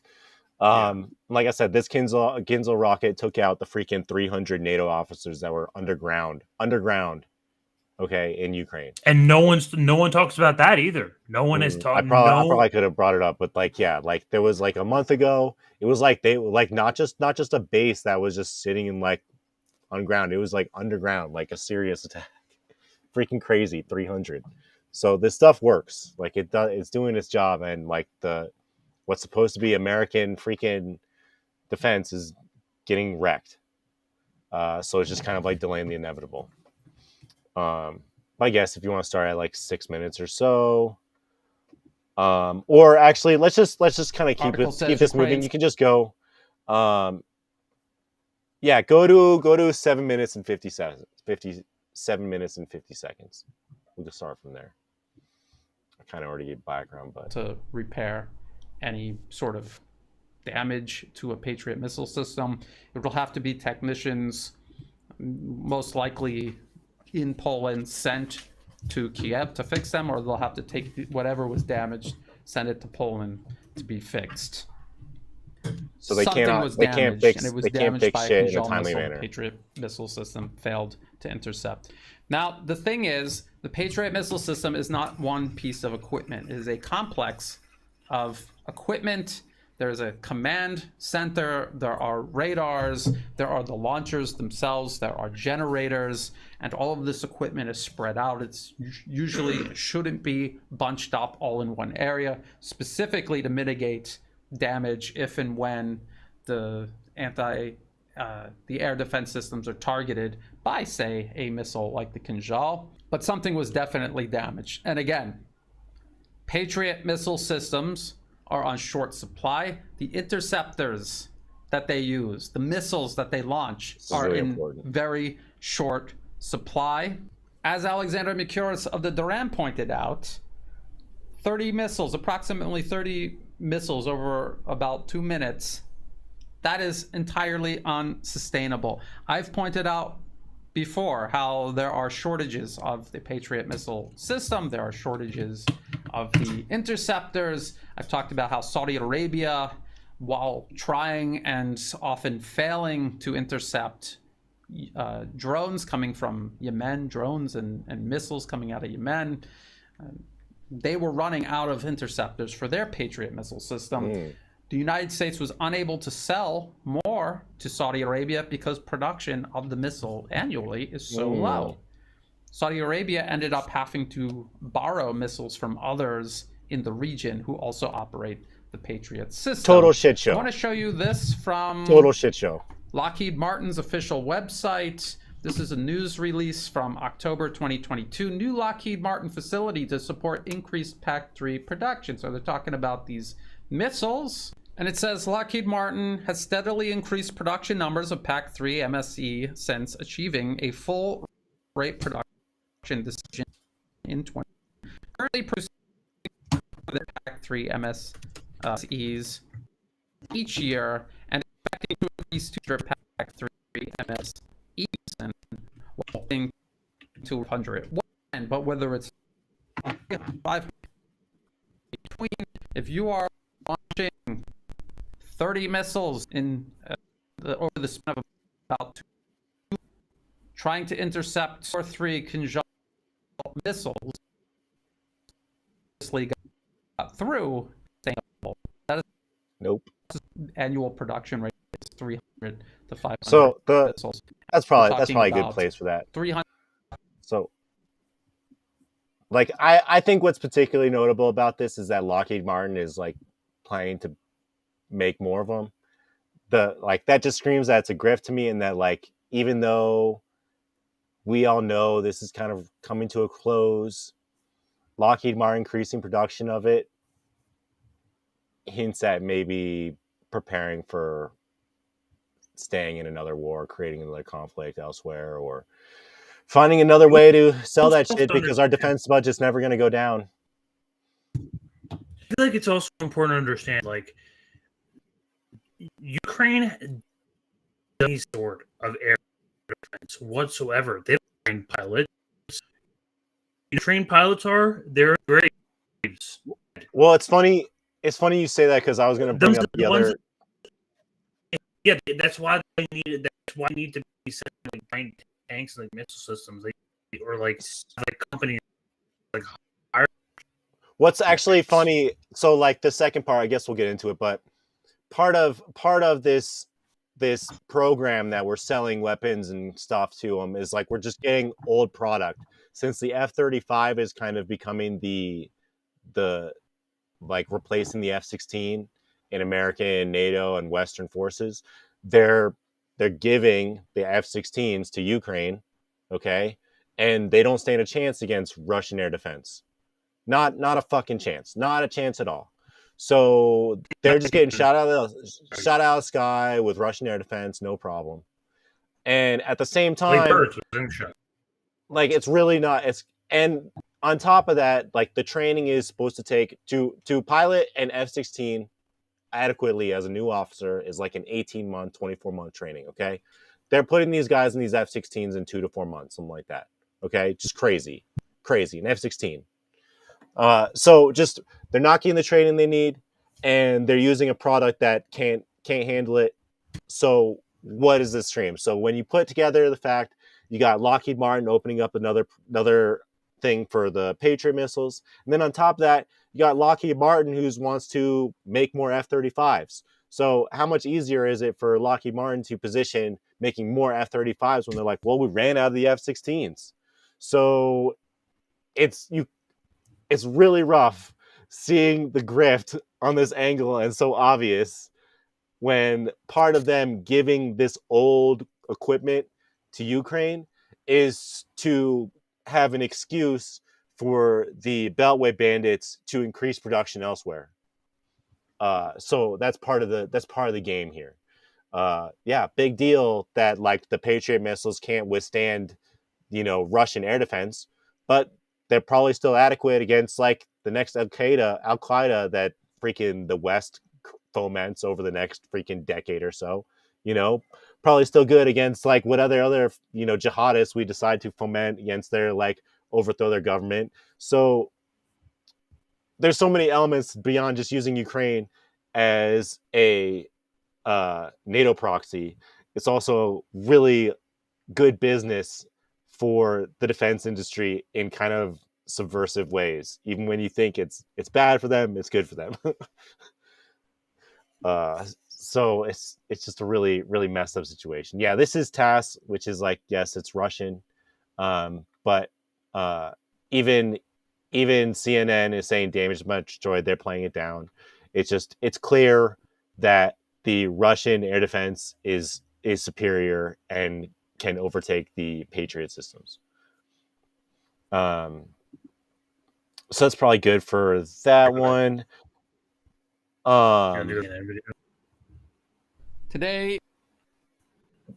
Wait. Yeah, you can if you want to, or we can just skip on to the part about Bakhmut. Pull up like go to the second one on Bakhmut, and go to about 3 minutes and 20 seconds in. So the second video after under where it says CNN damaged but not destroyed. Yeah, that other one that says U.S. on Bakhmut. Okay, so this is right. Is it the? Let me see. Bakhmut Falls. Yeah, I guess it's early that one. May. So let's see. Yeah, you can just start it, or you start from the beginning, or about 2 minutes in, I guess. But basically, like kind of like Putin's already congratulated. When asked about Bakhmut.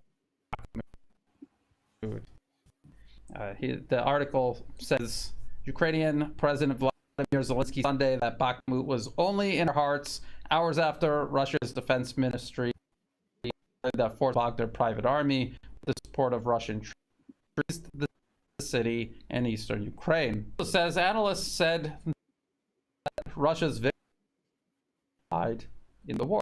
Who said that? The Russian capture remaining grounds in Bakhmut, not technically or operationally, think tank said late Saturday evening. Mm-hmm. They're talking about, of course, the Institute Study of War, which taking control of these areas does not significant to conduct offensive to defend against possible Ukrainian counter. And as much as they're cooking right now, becoming increasingly more difficult as it becomes more evident that Ukraine is kind of like out in people are going to start demanding that all territory, like ceded by Russia, goes back to Ukraine, which is just and it's not going to happen. I'm sorry. Yeah, they wanted like part of it was they wanted Crimea in that. Whatever baby brain they get is just like that. I don't read it like any history book within the last 20 that shows evident history and how this entire area is pretty much. Well, it's funny because it's like really mixed by this union, but I mean, but who kind of makes that with that sentiment? He's has like a speech where like he specifically critiqued Lenin for like, about the Ukraine and this. Mm-hmm. But I forgot where that was from. Okay, but you know, there's historical significance in that area. Well, it's like what I saw that debate with Midwestern Marx and Vosh, and he like people like to pretend that that it only happened last year, that it only started last year. And it's like, well, no, this started back in 2014. You need to look at it like from back there to understand the whole picture. Man, his internet is not doing well today. So one thing I did want to bring up here, let's see if we can. You're back. Did you just go out again? Yeah. Man. T-Mobile crushing it tonight. These analysts either don't understand or they deliberately ignore. Yeah, the phone call didn't mean anything. Yeah, exactly. The operation in and around Bakhmut was to draw in Ukrainian forces and equipment and destroy them. That they did. Talked in Ukraine using some of its equipment. Other people follow closely the Duran. Alexander talked about some of the best, most elite units Ukraine had operating in and Bakhmut. They were sent there. They were defeated, and what was left of them was withdrawn. That was the whole operation. That was the point of the special military operation. Since last year, Russian command said that this is about grinding down Ukraine, demilitarizing Ukraine, not about seizing territory. That is what Russia has been doing. That's what they continue to do. And as update and other articles and documents I want to go over, you're going to have that, and that the successful operation in Bakhmut more about forces rather than actually. And it has most certainly led to,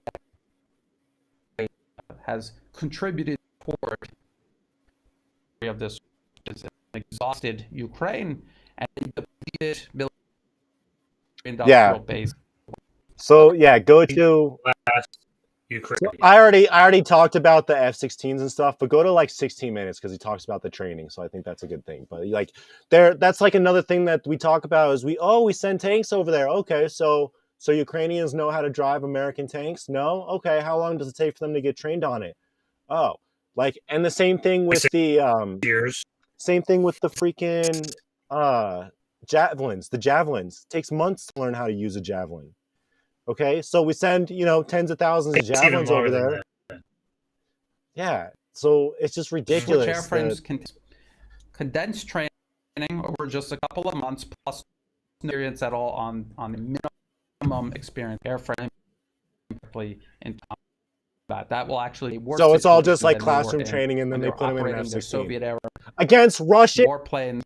Against Russian experience on like what is going on here?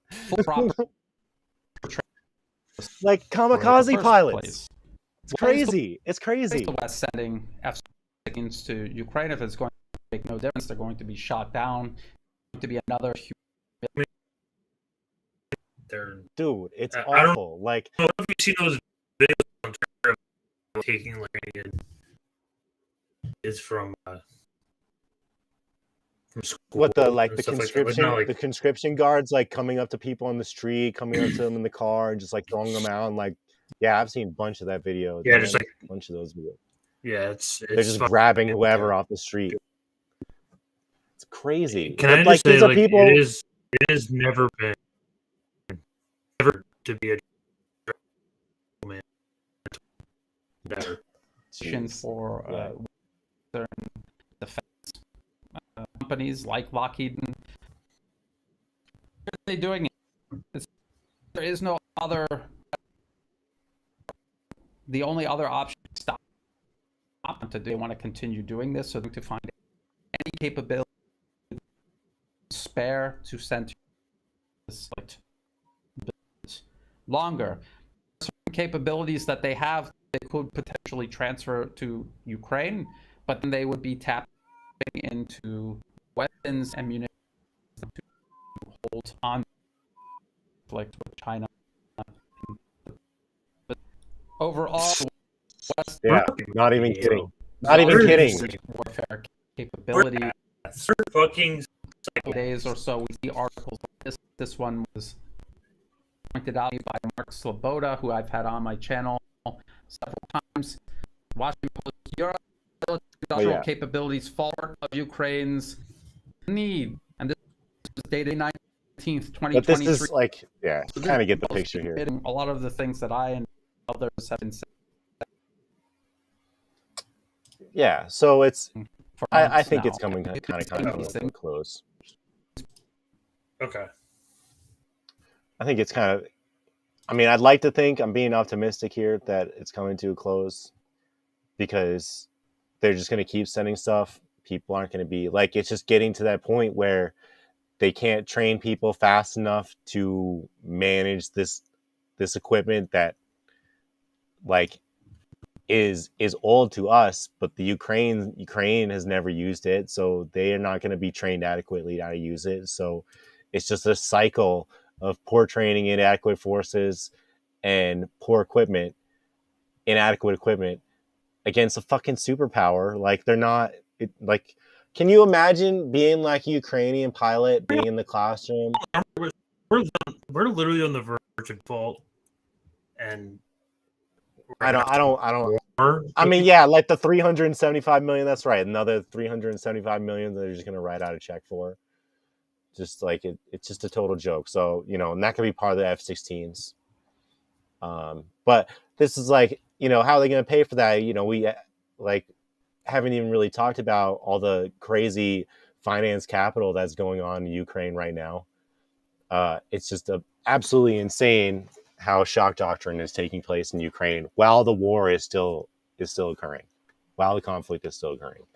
There's freaking pharmaceutical companies all over the place. We're just keep jumping into the same hole. It's incredible. It's really sad. So were you gonna mention all the stuff? We can go into it. We can go into it. Do you know anything? Do you know anything more about it? Because I saw some tweets about it that are kind of interesting. But like, can you show me? So something that appeared today, just a couple hours ago. It seems that there are U.S. tanks, American region. That's like this is in civilian areas. Watch. Yeah, so that's car.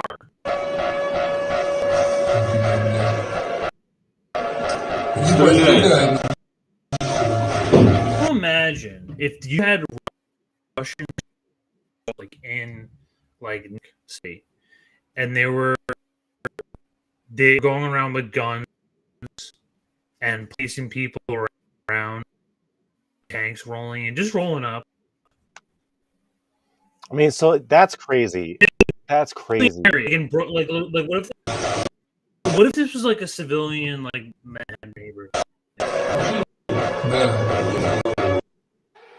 So what is it? Is it a Splinter Cell? Is it like, is it some CIA? Like what? The other tweet that I did saw confirming this was it seemed to be from a Russian telegram. That said, the governor of the Belgrade region reported as a result of the actions of Ukraine, civilians were injured, 8 civilians were injured, killed, and then shot. Claimed that 39 Ukrainian militants were killed and several captured in the course of counter-terror. Then we were waiting for the flow of the dead. This would be the best activity and stuff against the enemy. So, I'm sure happened here. If It's just like 40 Ukrainians. Because like news. I'm really trying to is Belgrade on the? True. I don't want to say that. Where is it? Is it off the coast? Is it on the border of Ukraine or Poland or any of those places? Like, I don't know where Belgrade is on the map. But so what, they just trying to like put in some chaos?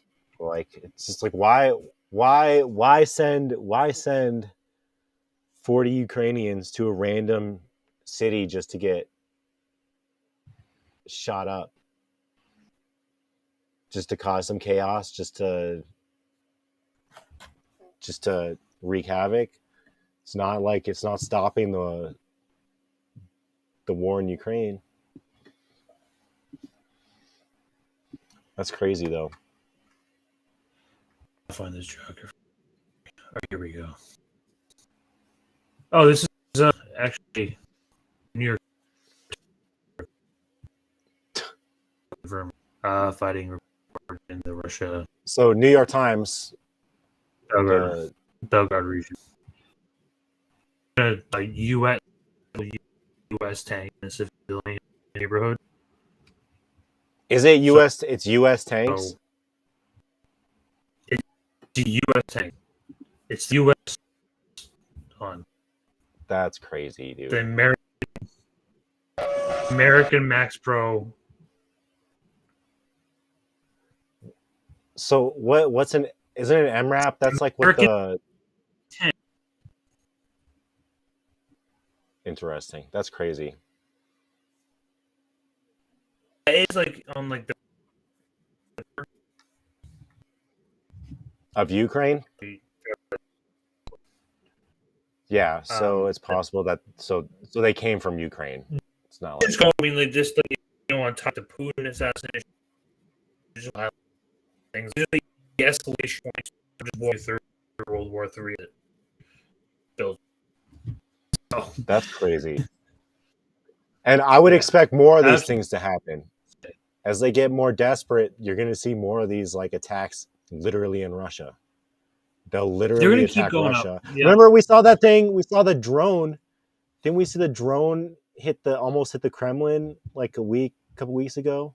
That's that's saying, like the assassination attempt on Putin. Like they're putting out the literal bounties, the 500K to have a freaking drone that will hit the Kremlin. Literal bounties when they were saying like Russian bounties over in Afghanistan like years ago. You remember that? Like now it's literally happening with like missile defense. Ridiculous. I mean, so I think I just want everyone, according to the Ski and Crystal Ball, we always our duty to Ukraine. And I just wanted to bring this meme back up because it brought back some potential relevancy.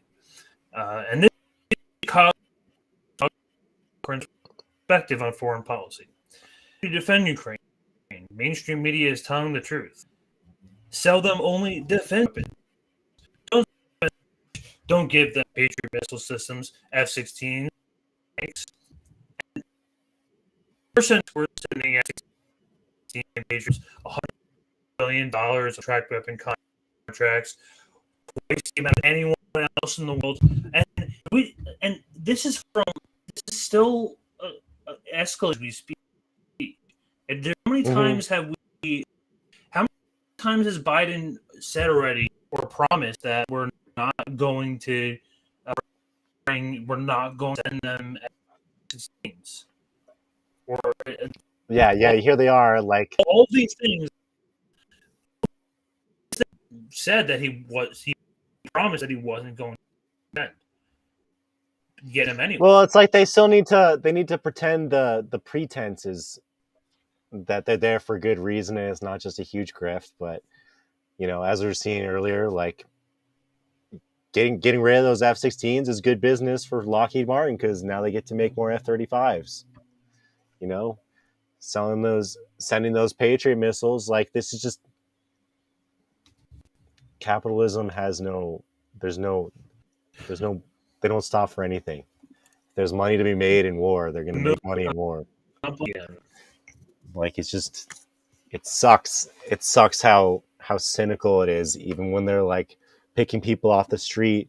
So I was trying to say before you got cut out is like, imagine being trained as a Ukrainian soldier to fly an F-16 in 2 months just to get shot down by a Russian. Imagine being in the you cannot like think about 2 months. Of course you can. You would crash. But how would you like comprehend? How would you get your mind around being in the classroom with like maybe you got like 15 or so other people who like got told that they were going to be pilots fighting, like going to be martyrs or going to do this great thing. Like really, it's kind of crazy to think about. To think like, oh yeah, I'm going to get 2 months of training on how to fly this F-16. I stand a chance against a Russian in like their like top of the line shit. Like, oh, they like, yeah, no problem. Like, how do they convince them to go into that training without being like handcuffed there and forced to like Clockwork Orange, the eyes peeled open, like having to freaking like be exposed to like being trained for this because it seems like a suicide mission to be trained. Like if they came up to you and like, hey, congratulations, you're going to be trained on how to fly an F-16. You knew your life was over. How to be a kamikaze pilot, yeah. Yeah, you're like, oh, great. Do I get like my sake before I freaking take off in this thing? Like, that's crazy. So it's really like, that's where it messes with me. Like, they're sending them up in these things that don't stand a chance. Like, you can't against Russians, like who are like top. Like, it's not like they're fighting some freaking joke country that doesn't have the like military capability. Like, Russia is like a literal like difficult adversary. I don't know why. Yeah. I don't know. Not that I feel bad for Nazis, but like I feel bad for people being picked up off the street who don't want to have. No, I definitely don't feel bad for the Nazis. I really only feel bad for the civilians who are. Yeah, the poor people who are being neutral like civilians who are actually going through the bullshit. Like I've seen there's pictures. If you look at pictures of Bakhmut, like it's done. It's like ruined. Oh no, it's completely collapsed. The entire it's bad. So like, it's bad. You got into DeSantis now. Yeah, let's get into DeSantis, and we can start with the speech. Hopefully, your internet keeps up. I like to start with where it's the extra DeSantis. We'll start with the speech because I think the speech does a good job illustrating how fucking crazy DeSantis is. People never Trump or Republicans like to kind of like prop up DeSantis a little bit and think he's kind of like the antithesis to Trump. Like, this guy's fucking awful. Like he's a demagogue. He's a fearmonger. He's a huge racist. Like, just like everything. He's a really bad dude. So anyway, what I was going to talk about with DeSantis, just to kind of get some background, is there's a new bill that very dangerous. New bill that recently came out called very dangerous Senate Bill 1718. And what this bill does is basically criminalizes being an immigrant on a whole other level in Florida. So what kind of happened last week is after this bill was written, and it doesn't even go into law until July 1st, but it was written he signed off on it last week, and like, given what I've seen on videos and stuff like that, it looks like there's kind of this crisis coming where like he's losing huge amounts of his workforce because they're all immigrants that are undocumented, so they don't have. One of the things they did with SB 1718 is bring in E-Verify, which forces employers with more than 25 employees, forces them to use E-Verify to verify employment, or they get treated under RICO, which is racketeering. And isn't he a World Economic Forum person anyway? Kind of DeSantis, or not really? No, remember he was against like against CBDCs. Remember, and like he hasn't even announced his presidential campaign again yet. But let's start from the top from this, and we'll get into it a little bit. But I just want people to see he's not coming from this from a place of. It doesn't sound like he's coming from this. I tried to be charitable, and like maybe I'm just like misinterpreting the angle here. Just listen to him. He sounds like a fucking terrible person. We have Senator Clay Borough with us here today. And we have Representatives Michael, Black, and Jacques. So thank you all again. Thanks for your great work. That's also going to be joined by Nikki Jones, Harley, and from a little bit later. Can't hear him. It's coming in a little low. Let's see. I don't think anybody I gotta find any booster view, but that got massive problem southern border with Mexico, and something that is Joe Biden. This is a responsibility. He is. See, not my fault. It's not my fault. It's all the other people's fault. With the safety and security of this country, he's ensuring that the laws are faithfully executed. He has meet that obligation. Yeah, he's basically prepping up himself, blaming everybody else for. Let me know if this is is really like racist. Effects of his border policy. Well, worse this week with the expiration of Title 42. You're going to end up having 10,000, 15,000 a day potentially. Are you messing around with the sound a little bit? I was. This internet's struggling today. I don't know, dude. But part of SB 1718 is it criminalizes people. Last fiscal year, they had almost 2.4 million aliens. That's the highest ever in our history. Even Biden's previous record of 1.6 million. That's just work. So, well, if we're having difficulty with the audio, I'm kind of chalking up this stream to an L tonight, kind of with all the internet issues.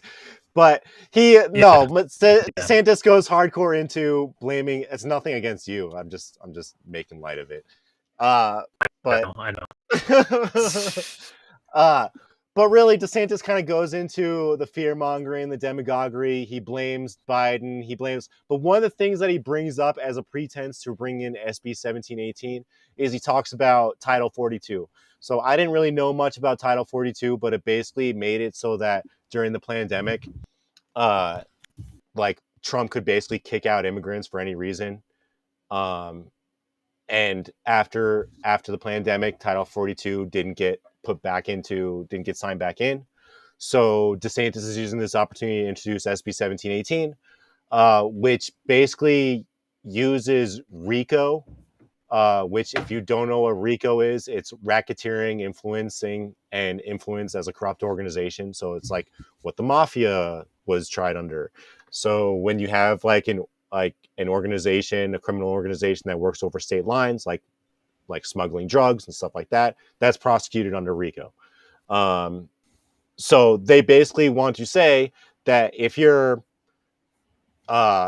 exporting illegal aliens, illegal immigrants, to use his language, okay, whatever, you are going to be treated as you're operating a criminal organization. You're bringing over illegal labor into our state. So really, really, really fucked up pretense. He's basically devaluing people who escaped whatever they were escaping. That's a whole nother conversation, imperialism, etc. Coming to our country, and he's basically turning them into like where they're treated as like an object and now people who could be traveling, let's say you're working at a work site with 10 people who are undocumented, and you're getting a ride to work with them.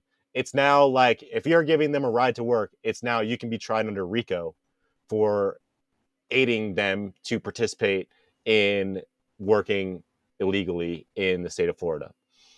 He's also banned, so if you're an immigrant in California who got an undocumented worker driver's license, it will not work in Florida, and it'll be considered a fake ID in Florida, and you'll be prosecuted in Florida.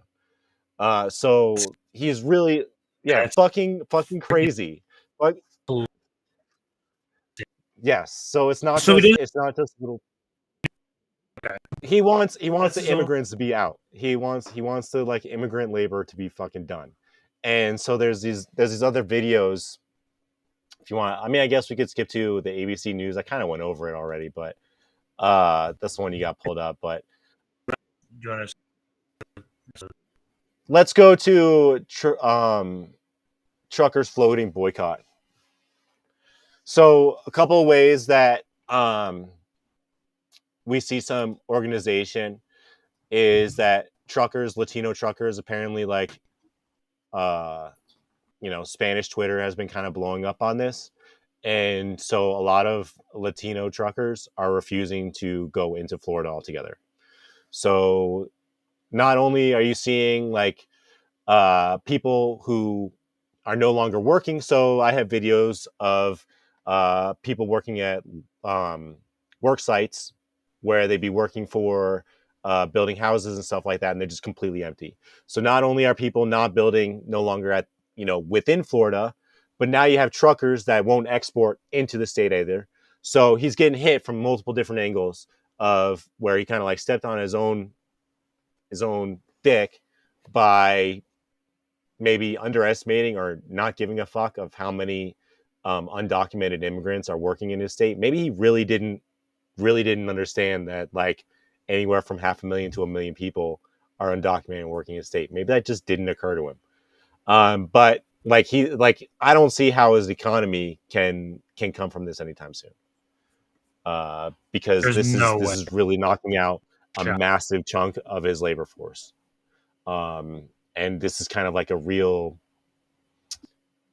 it's kind of illustrating, kind of bringing to light one of those contradictions where you, under capitalism, where, you can't afford paying people minimum wage. You can't afford to even pay the Americans minimum wage. And pay them health care. So you get undocumented immigrants to build for you. Oh, so in a way, DeSantis kind of peeling off that scab where we can see how capitalists are freaking exploiting undocumented workers to that degree in a country that's supposed to be not these things. But it's really fucked up. It's really fucked up.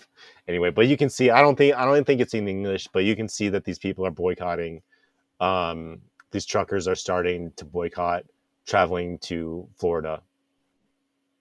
Without it, Florida, empty work sites. Hasta ahora, 9:30 de la mañana, estuvieron unos inmigrantes y no hay nada, señores. I can't speak Spanish, but it's an empty campsite. Venimos a checar a Miami, es cierto y es verdad, mira, no hay trabajadores. This is all over Florida. Vacío. Miren lo que están sentados, porque mira cómo está y lo que están sentados. Esos son los que tienen papeles. Nunca había visto yo ahí. En Del Rey, Florida. Miren, están los estoqueros, los en las máquinas.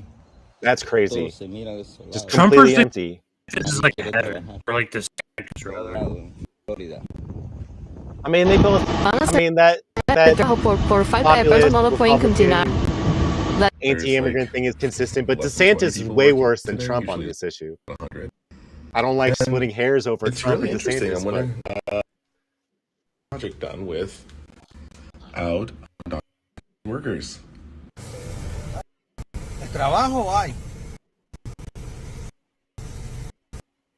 Mano de obra se fue. Lunes, 15 de la mañana. Esta tienda solía estar gente comprando. Todo este tipo de cereal. Y miren como pueden ver ahí está completo. Lo que voy a hacer es trabajar crazy. solo. Nomás yo estoy aquí. Nadie sabe lo que tiene hasta que lo ve perdido.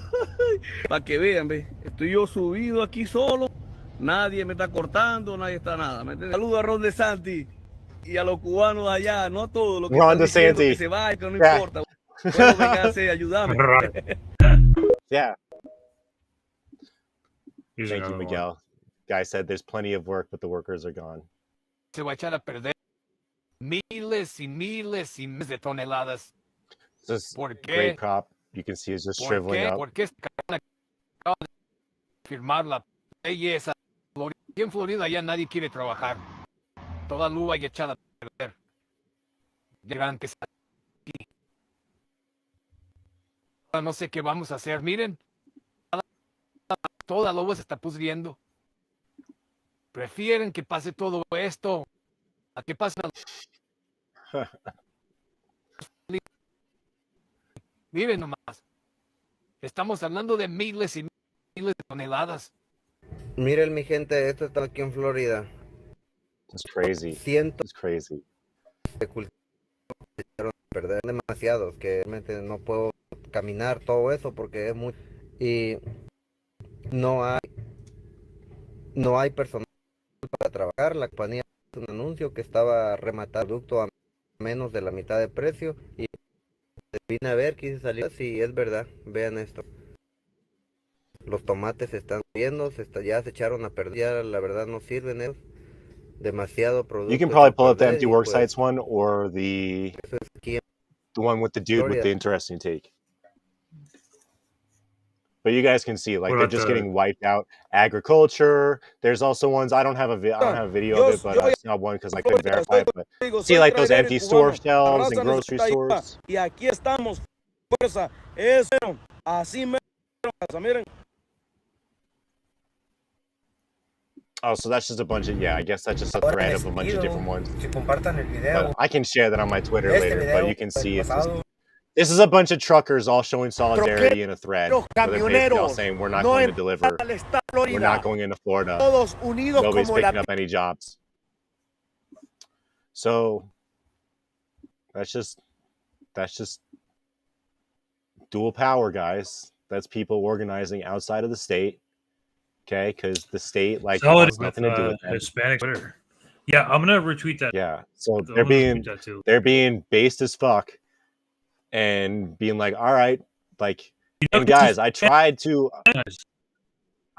look into like seeing if there was any like good reason for SB 1718. Like, how is it like helping Americans get better jobs or better paying jobs? Because I think that's like what he wanted to do, and that's how I was trying to look at this, because it's so easy to hate DeSantis. It really is. But like, when somebody shows you who they are, and that's why I recommend, I'll show the video, I'll post on my Twitter later, but DeSantis' whole video is like maybe worth seeing just because you can see how psycho he is. But like, I can't see how this is anything other than like just super racist and just trying to get migrants out of his state. But anyway, this guy has a really interesting take on it, which I could see as kind of being a symptom or more of like a side effect of this happening. Why are you calling it conspiracy theory? I guess we'll just listen. A lot of people are talking about SB 1718. I don't know why it says that, but I think he actually makes a really good point. Anti-immigration bill. But there might be another layer story. Right now, family-owned farms account for 96 farms, according to the U.S. Census of Agriculture. Many of those farms, about 50%, rely on the labor of undocumented workers. And because of the new law, 50%, a lot of people aren't showing up to work anymore. Showed up this morning to harvest his sweet potatoes. So just eliminate Farmer half Keith the Smith workers saw in your town. possible ruin, the loss of his $500,000 crop. $500,000 down the drain. And you're in trouble. I'm in trouble, bad trouble. Now what is going to happen? Keith Smith's farm goes out. It's going to be bought by billionaires for pennies on the dollar. And guess who funds Ron DeSantis? A bunch of billionaires. This guy, Keith Mitchell, well, he goes from owning his own farm to now working for Bill Gates or for some other billionaire. And that's how you transfer millions and billions in wealth from the people to the ruling class. So it could, like, you know, you can. That's really good. DeSantis being part of, inadvertently being part of the 2030 agenda. That's kind of crazy to think about, that he's like contributing to the kind of feudalist. I gotta giving the oligarchs an opportunity, because I don't think we've talked about this on this stream, but it's very easy to pull up an article right now that, like, who's the biggest owner of private farmland in the United States? Bill Gates.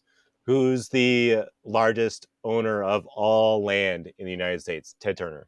So like seeing something as dramatic as this, that's going to put people, like regular people, and I'm not trying to get into an argument about like who these farmers are and like where they stand in society, but like at the end of the day, they're like, it's very possible that all their land is going to get scooped up by people like Bill Gates or Bill Gates. So I think that that's a very, very reasonable, I mean, you can say conspiracy, but I think that's like just looking at the world kind of like, that's just dialectical materialism. Because if you know that like Bill Gates is buying up farmland and he sees like a fire sale going on in Florida, he's going to buy up farmland. That's just like, he's just going to do that. That's not conspiracy theory. That's just how capitalism works. So I think, yeah, I don't know. You want to show this? I guess we could go back. No, we can go back. I do kind of want to show. Let's go to the original DeSantis speech and go about 16 minutes in, just because it does have DeSantis's actual words of saying how he is implementing and how he views SB 1718. Like you can hear all the discourse you want from news and stuff like that, but like when people show you who they are, believe them. So when people, yeah, people like to. I think some people who aren't, and I'm not like defending Trump at all, but there's like weird camp of people who defend DeSantis, and people see DeSantis for like as being like the anti-Trump, and like, dude is like way more terrifying than Trump. Like we can hate Trump, we can agree to hate Trump for a million different reasons, but DeSantis is worse than Trump. Trump doing the same amount of damage. Dude, this is crazy. It's just so crazy that like it's a really. I tried to go into this article trying to be like, okay, maybe it's not as racist as like MSNBC wants to make it out to be. No, it's really fucking racist. It's really bad. Some reason just hates this video. My internet just like this video. It's fine when it's not playing. It's too bad. Can you go to? I can kind of hear it. Can you hear it? Very, very, very, very, very low. There we go. You're either here as or you come leak, and those are two fine things. But across the board, it makes Florida country do full E-Verify for employment. Yeah, I think DeSantis ran a little bit on like the populism thing. And so what you I want would to do agree is with you a little bit on benefits that. for coming illegally. You're either here as a native, But I think or you he's come just like legally, and those he's are a much two fine shittier things person than to Trump. come across the border and end up. I think he's benefiting genuinely like a Florida, shitty person, does like not make just a terrible, terrible ghoul. it's already against the law for someone to be employed if they're here illegally. But the E-Verify provides a way to be enforceable. So we think that that's going to make a big difference. Senate 1718 also enhances smuggling penalties in Florida and under the Florida RICO Act, which was a recommendation from the statewide grand. So if you're picking up And so if you're your knowingly- Mexican buddy and going to a work site with him so you guys can build a house together, you're now creating a RICO felony. So it's no wonder no one's showing up to work. Dude, like, yeah, like it's fucking nuts. You could have been a Mexican immigrant who had a valid California license that was working one day in Florida and the next day you can't drive. Or that, I guess it goes into events July, but like, you see what I mean? Like, there's things that are like existentially creating systemic issues within Florida within, I think it's going to be a matter of weeks. We can play a little bit more, I guess. It would be different if you did this. Gitmo, like, great example. New York. They like New York. Not like New York City. Maybe like, I don't know. Like when you're talking about a state that's next to a border of like Texas immigrants. Well, one of the things most of the work. One of the things this psycho says is that states should be deputized so they don't have to turn over illegal immigrants to border control and border patrol, and they can do what they want with them. They can kick them out. They can throw them in jail. He's fucking crazy. Dude, he's fucking crazy. Like, so illegal aliens in Florida, you can be faced up to 5 years in prison and a $5,000 fine per offense if you're caught transporting aliens or accompanied illegal alien minor, or you have a prior conviction for human smuggling. You can get a $10,000 fine up to 15 years in prison. And at the end of the day, and like, I'm not being hyperbolic when I'm saying like you're carpooling with these people to work. Like, literally, that's who he's coming after. He's trying to like put a hard block on the bill also prohibits immigrants working county in Florida. governments and NGOs from using tax dollars to provide ID aliens. It invalidates out-of-state licenses issued to illegal aliens, and it makes it a felony for illegal aliens to use a fake ID to gain employment. So we don't have he's saying that Florida, California and we IDs are fake driver's IDs in Florida licenses for illegal aliens. People across the country who want to open driver's licenses, and you have it in California and a number of these other states. We've never done that, but what happens is you have some of these local governments. So how many workers are unable to drive to work anymore? ID cards be able to be used as if that makes you legal to be here. So we're not going to recognize that. We're also not going to recognize a license from somebody here illegally or these other states. And so we're making sure that in Florida we're doing it legal and we're doing it right. The bill, and part of, I think, that the issue, with the elite, because you're coming here from Rep. Michael, and that's really important when you have somebody here, because against our own people. See, and then he uses they're all criminals, they're all rapists, they're all thieves. It's something that we spend a lot of time on, and that's important. Not to the case that even somebody really disgusting language. And what imposes huge cost is cost. If you go up to an emergency, they treat you as illegal or illegal. Of course, if most of the people here illegally, all of them, are not paying for any of the services they're getting. You're paying for it as taxpayers. And so, with our this is freaking crazy. Data this is crazy. Healthcare costs for and we found this is a lot of 2022 fiscal year health costs for illegal $140 million on the hook, 2/3 of that cost.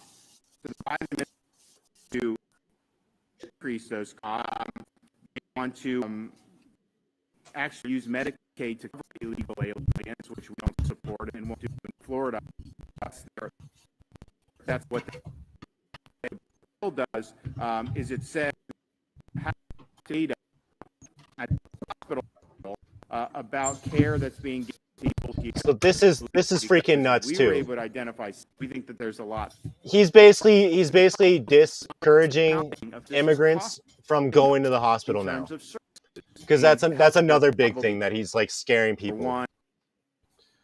He's saying, hey, undocumented immigrants, if you go to the hospital by law is required to get information from you and find out that you're undocumented.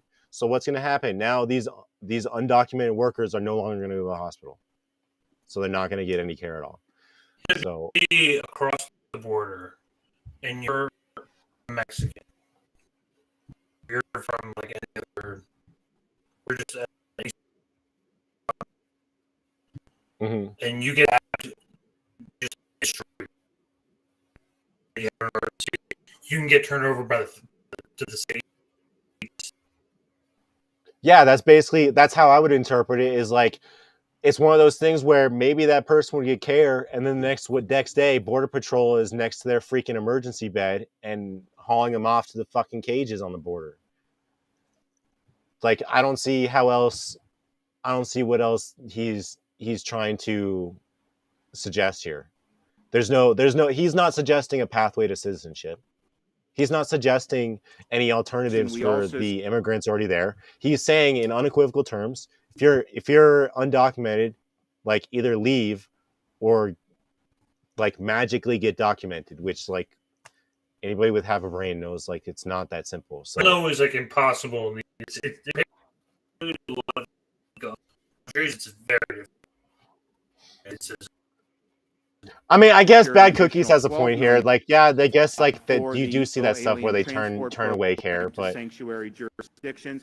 I would think it more likely they get reported after getting care. They say they want open borders. They say they get mad when border, and yet when these people are brought to their jurisdictions, they scream bloody murder. You start the see it in these other places. Gross. The reality is, it's shining light on how absurd. I mean, you guys kind of get the picture. We can keep going, policies. but like I just wanted people to get a little nibble of, because like I hear people kind of support DeSantis a little bit more than Trump, and like I fucking hate Trump too, but DeSantis is like a fucking evil human being. So I wanted people to just get an idea of seeing. I think Florida is going to get really nasty, especially after July 1st. Obviously, people aren't showing up to work now because, they see something like that. They already know they got a target on their back. Anybody with like half a brain is going to be told, yo, if you're undocumented, don't go to work because you're just going to get freaking called on. So I think as this develops over the next couple months, and especially on July 1st, unless he like has like some sort of epiphany and realizes that what he's doing is going to decimate his economy, or he's either going to, like, the economy is going to be ruined by the end of the summer in Florida, or he is going to backpedal the hardest you've ever seen a politician backpedal in the history of the United States. Just like the most amazing backpedal from this. Like, I don't know how you come back from something like this. Is it already too late? Well, think about what the message you're already sending to immigrants with a bill like this is: get out of Florida. Right? If I'm a Latino, living in Florida and I see SB 1718, I'm thinking, okay, if I'm not on a path to getting documented and I haven't like already started that process and I'm not going to get documented the next couple months, I'm fucking out. That's it. So like, yeah, so that's why I see it. If I was an undocumented worker living in Florida, and like yes, I am like 100% positive, because like somebody else was mentioned, like these communities, they're really tight knit. Everybody in every Latino community member is telling each other we need to get the fuck out of here. There's like not a doubt in my mind that's the conversations. How do we get the fuck out of Florida? Like, that's why I think that there's going to be like immense consequences to what is taking place here. Immeasurable consequences in Florida. No idea what's going to happen in Florida. Like, I think either DeSantis is like planning out a huge con, or like is completely ignorant on this and is just like letting his racism like completely dominate his decision making, and he's surrounded himself with people who just elevate that position. Ugh. Anyway, he's prepping for presidential role. You would So I mean, you would think somebody is this? What kind of fix is this for a presidential candidate? It's like, I mean, it's when you fucking ask Nazi shit. Boomer, I don't know if you've had any conversation with Boomer conservatives, but like, I don't know if it was ultimately I feel like the pay for the, I prefer Trump. Like, I feel like they take him less Oh, hands seriously, down. but they feel like more of like anti-establishment. I don't know where the DeSantis as like a Republican, unless you just have that contingent of like the never Trumper or anti-Trump Republicans that are already within government, you know, who are trying to push DeSantis as an alternative because they hate Trump and they hate that he like says the wrong thing once in a while and kind of like has the wrong attitude and decorum to participate as a president. So they'd rather have DeSantis, who, as people correctly noted, like does have a history in military, was in Gitmo, he was like a fucking torturer. So like he has a history of like I know you covered shitty, huh? Yeah, so covered that weeks ago, but I think we're gonna see more news about SB 1718 coming up, and I hope I'm gonna be proven wrong that like there's something else there, but it just looks super racist to me. It's super terrible. So please leave Florida if you're Latino. Fuck that place. I left it. So no, my parents are going there. I mean, it's like the retiree, like from what I know, it's like a bunch of like old retirees, like people who are like. I mean, my parents lived there for a while, and I convinced them to move to Colorado. You know, I lived in Florida. How? Because I think they were just like bored and wanted to be closer to me, and I was like, "Fuck Florida." I don't know. They were like in like, the Jacksonville area. Like I lived in Jacksonville for a short period of time. Like I don't know. And I lived in Orlando last year and had to get the fuck out of there. Like it's not. I hate Florida for multiple reasons. Yeah, just DeSantis. Like they got like, don't get me started on their like cops. Yeah, it's like don't. It's a trash state. It kind of is. Trash. Yeah. So I do have some friends over there. So the FBI January. So now we again, this guy with his bootleg internet tonight.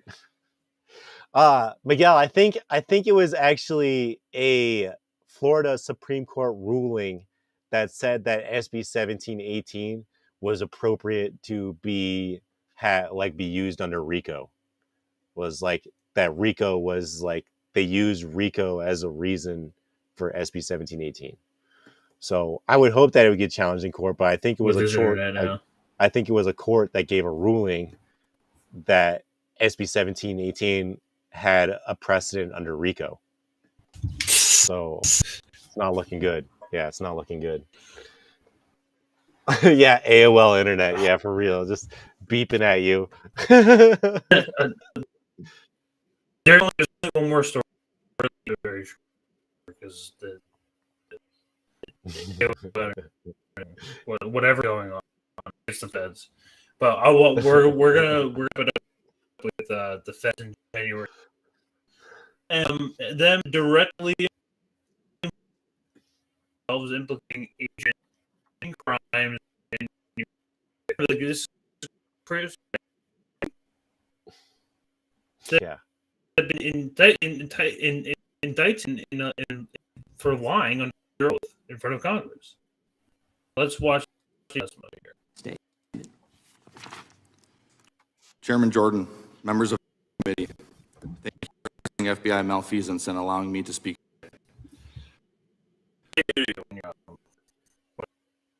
From that point of gratitude, I'm sad, I'm point angry that I have to be here to testify by DOJ. Weaponization against not only its own employees, but against those institutions and exposed to American people. I'm here today because even though I'm offended from the FBI, I'm bound to the American people to play a small role in rectifying these issues. After all, I swore an oath to the FBI. I swore an oath to the Constitution. I've served my community my entire adult life. First in the United States Army.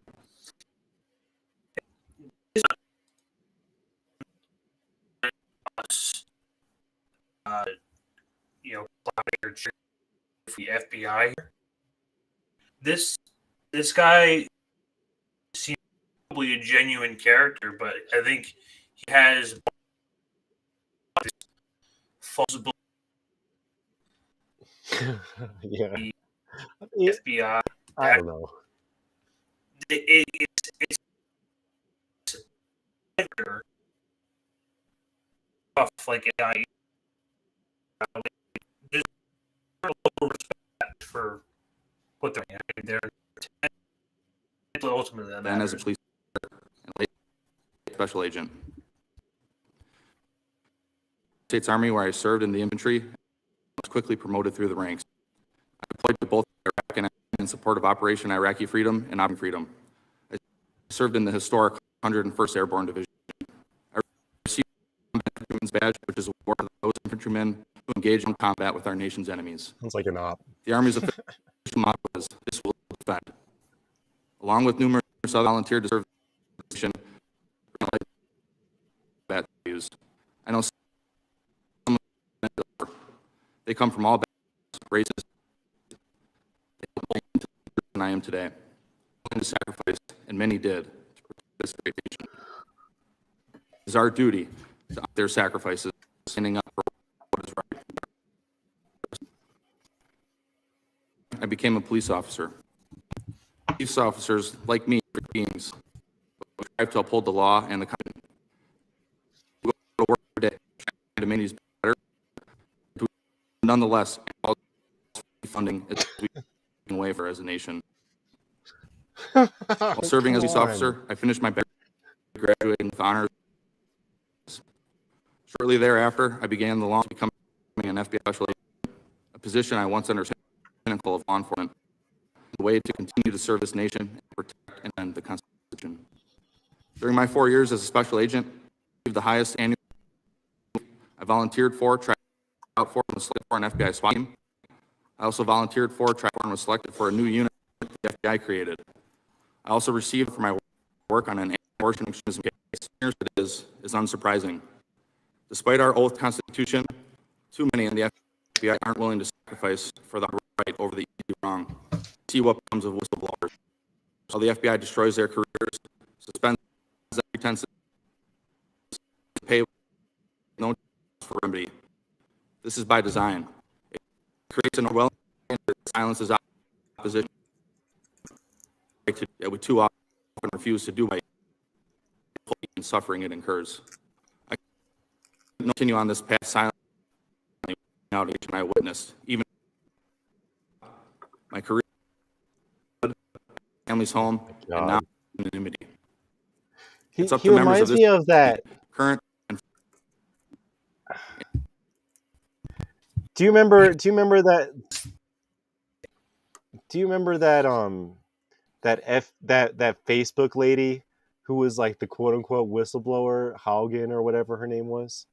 This has like the same kind of like. I don't know. What was? Just reminds me. Just I forget some data collection or something, but like I don't know. It just doesn't. I don't remember this speech, so I'm just I'm just like rambling here. But the like yeah, it's like you said at the beginning, people like whistleblower who gets like when they're able to come into Congress and speak before the Senate and speak before everybody, like it's almost like a red flag because they only let people speak in front of the Senate and speak in front of Congress who they want to. You know, Julian Assange was never speaking in front of Congress. So I don't know. Show the track of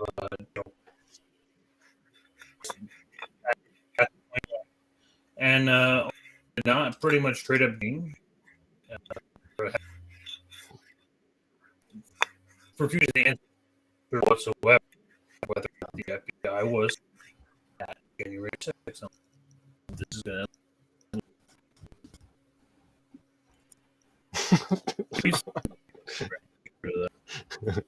we will actually name it to something like that. FBI throttles Mad Crab's internet. Oh man. I guess it's that T-Mobile hotspot internet. Not that it's so hard to argue that we're cutting edge here when here I am, like I'm just outside of Denver and like I regularly have 1 bar service everywhere. And just it doesn't make any sense. If you don't have service everywhere, it's not good in my opinion. 2023. Yeah. This was his kind of thing, so man, he's really having a hard time. Let's see. He did have, let me see if I can pull this up. But yeah, it's definitely Mad Crabs. It's your I'm sounding, apparently I'm okay, so I give up. That's got to be. The feds like up to the too much. It's almost not worth it. It's so funny, dude. Watch enough American now. Watch enough Last American Vagabond, and every once in a while you're like, oh, shit. It's like my internet's acting weird. I don't know, man. I'm not saying anything, but I'm just saying. It's okay. If there's any okay, so we got enough stories tonight. We did enough. So yeah, we did kind of have a good struggle session there. Yeah, let's whatever the thing is this guy found a way and yet, but I think I'm more like to I'll just do some malware. I thought the T-Mobile stuff, that's supposed to be 5G, right? I thought they had like T-Mobile hotspots for like $50 a month. Like I dealt with the browser. That too. That's gone. I'm pretty sure my cat or something like that, but like damn. Yeah, there's no affordable fiber. I used to work for Comcast Business, and the fiber hey, maybe once we get it up, we give it a little special. Like, what is it? The I'm trying to think. Like, there's no affordable fiber in the United States. You're paying at least $150, $200 a month for fiber for like that's for shitty fiber. Watch this blow up again. I'm gonna show that after that. Yeah. It's gonna blow up again. Watch. You think your internet's gonna blow up again? So maybe we should just call it then. Wait. Okay. I don't hear any.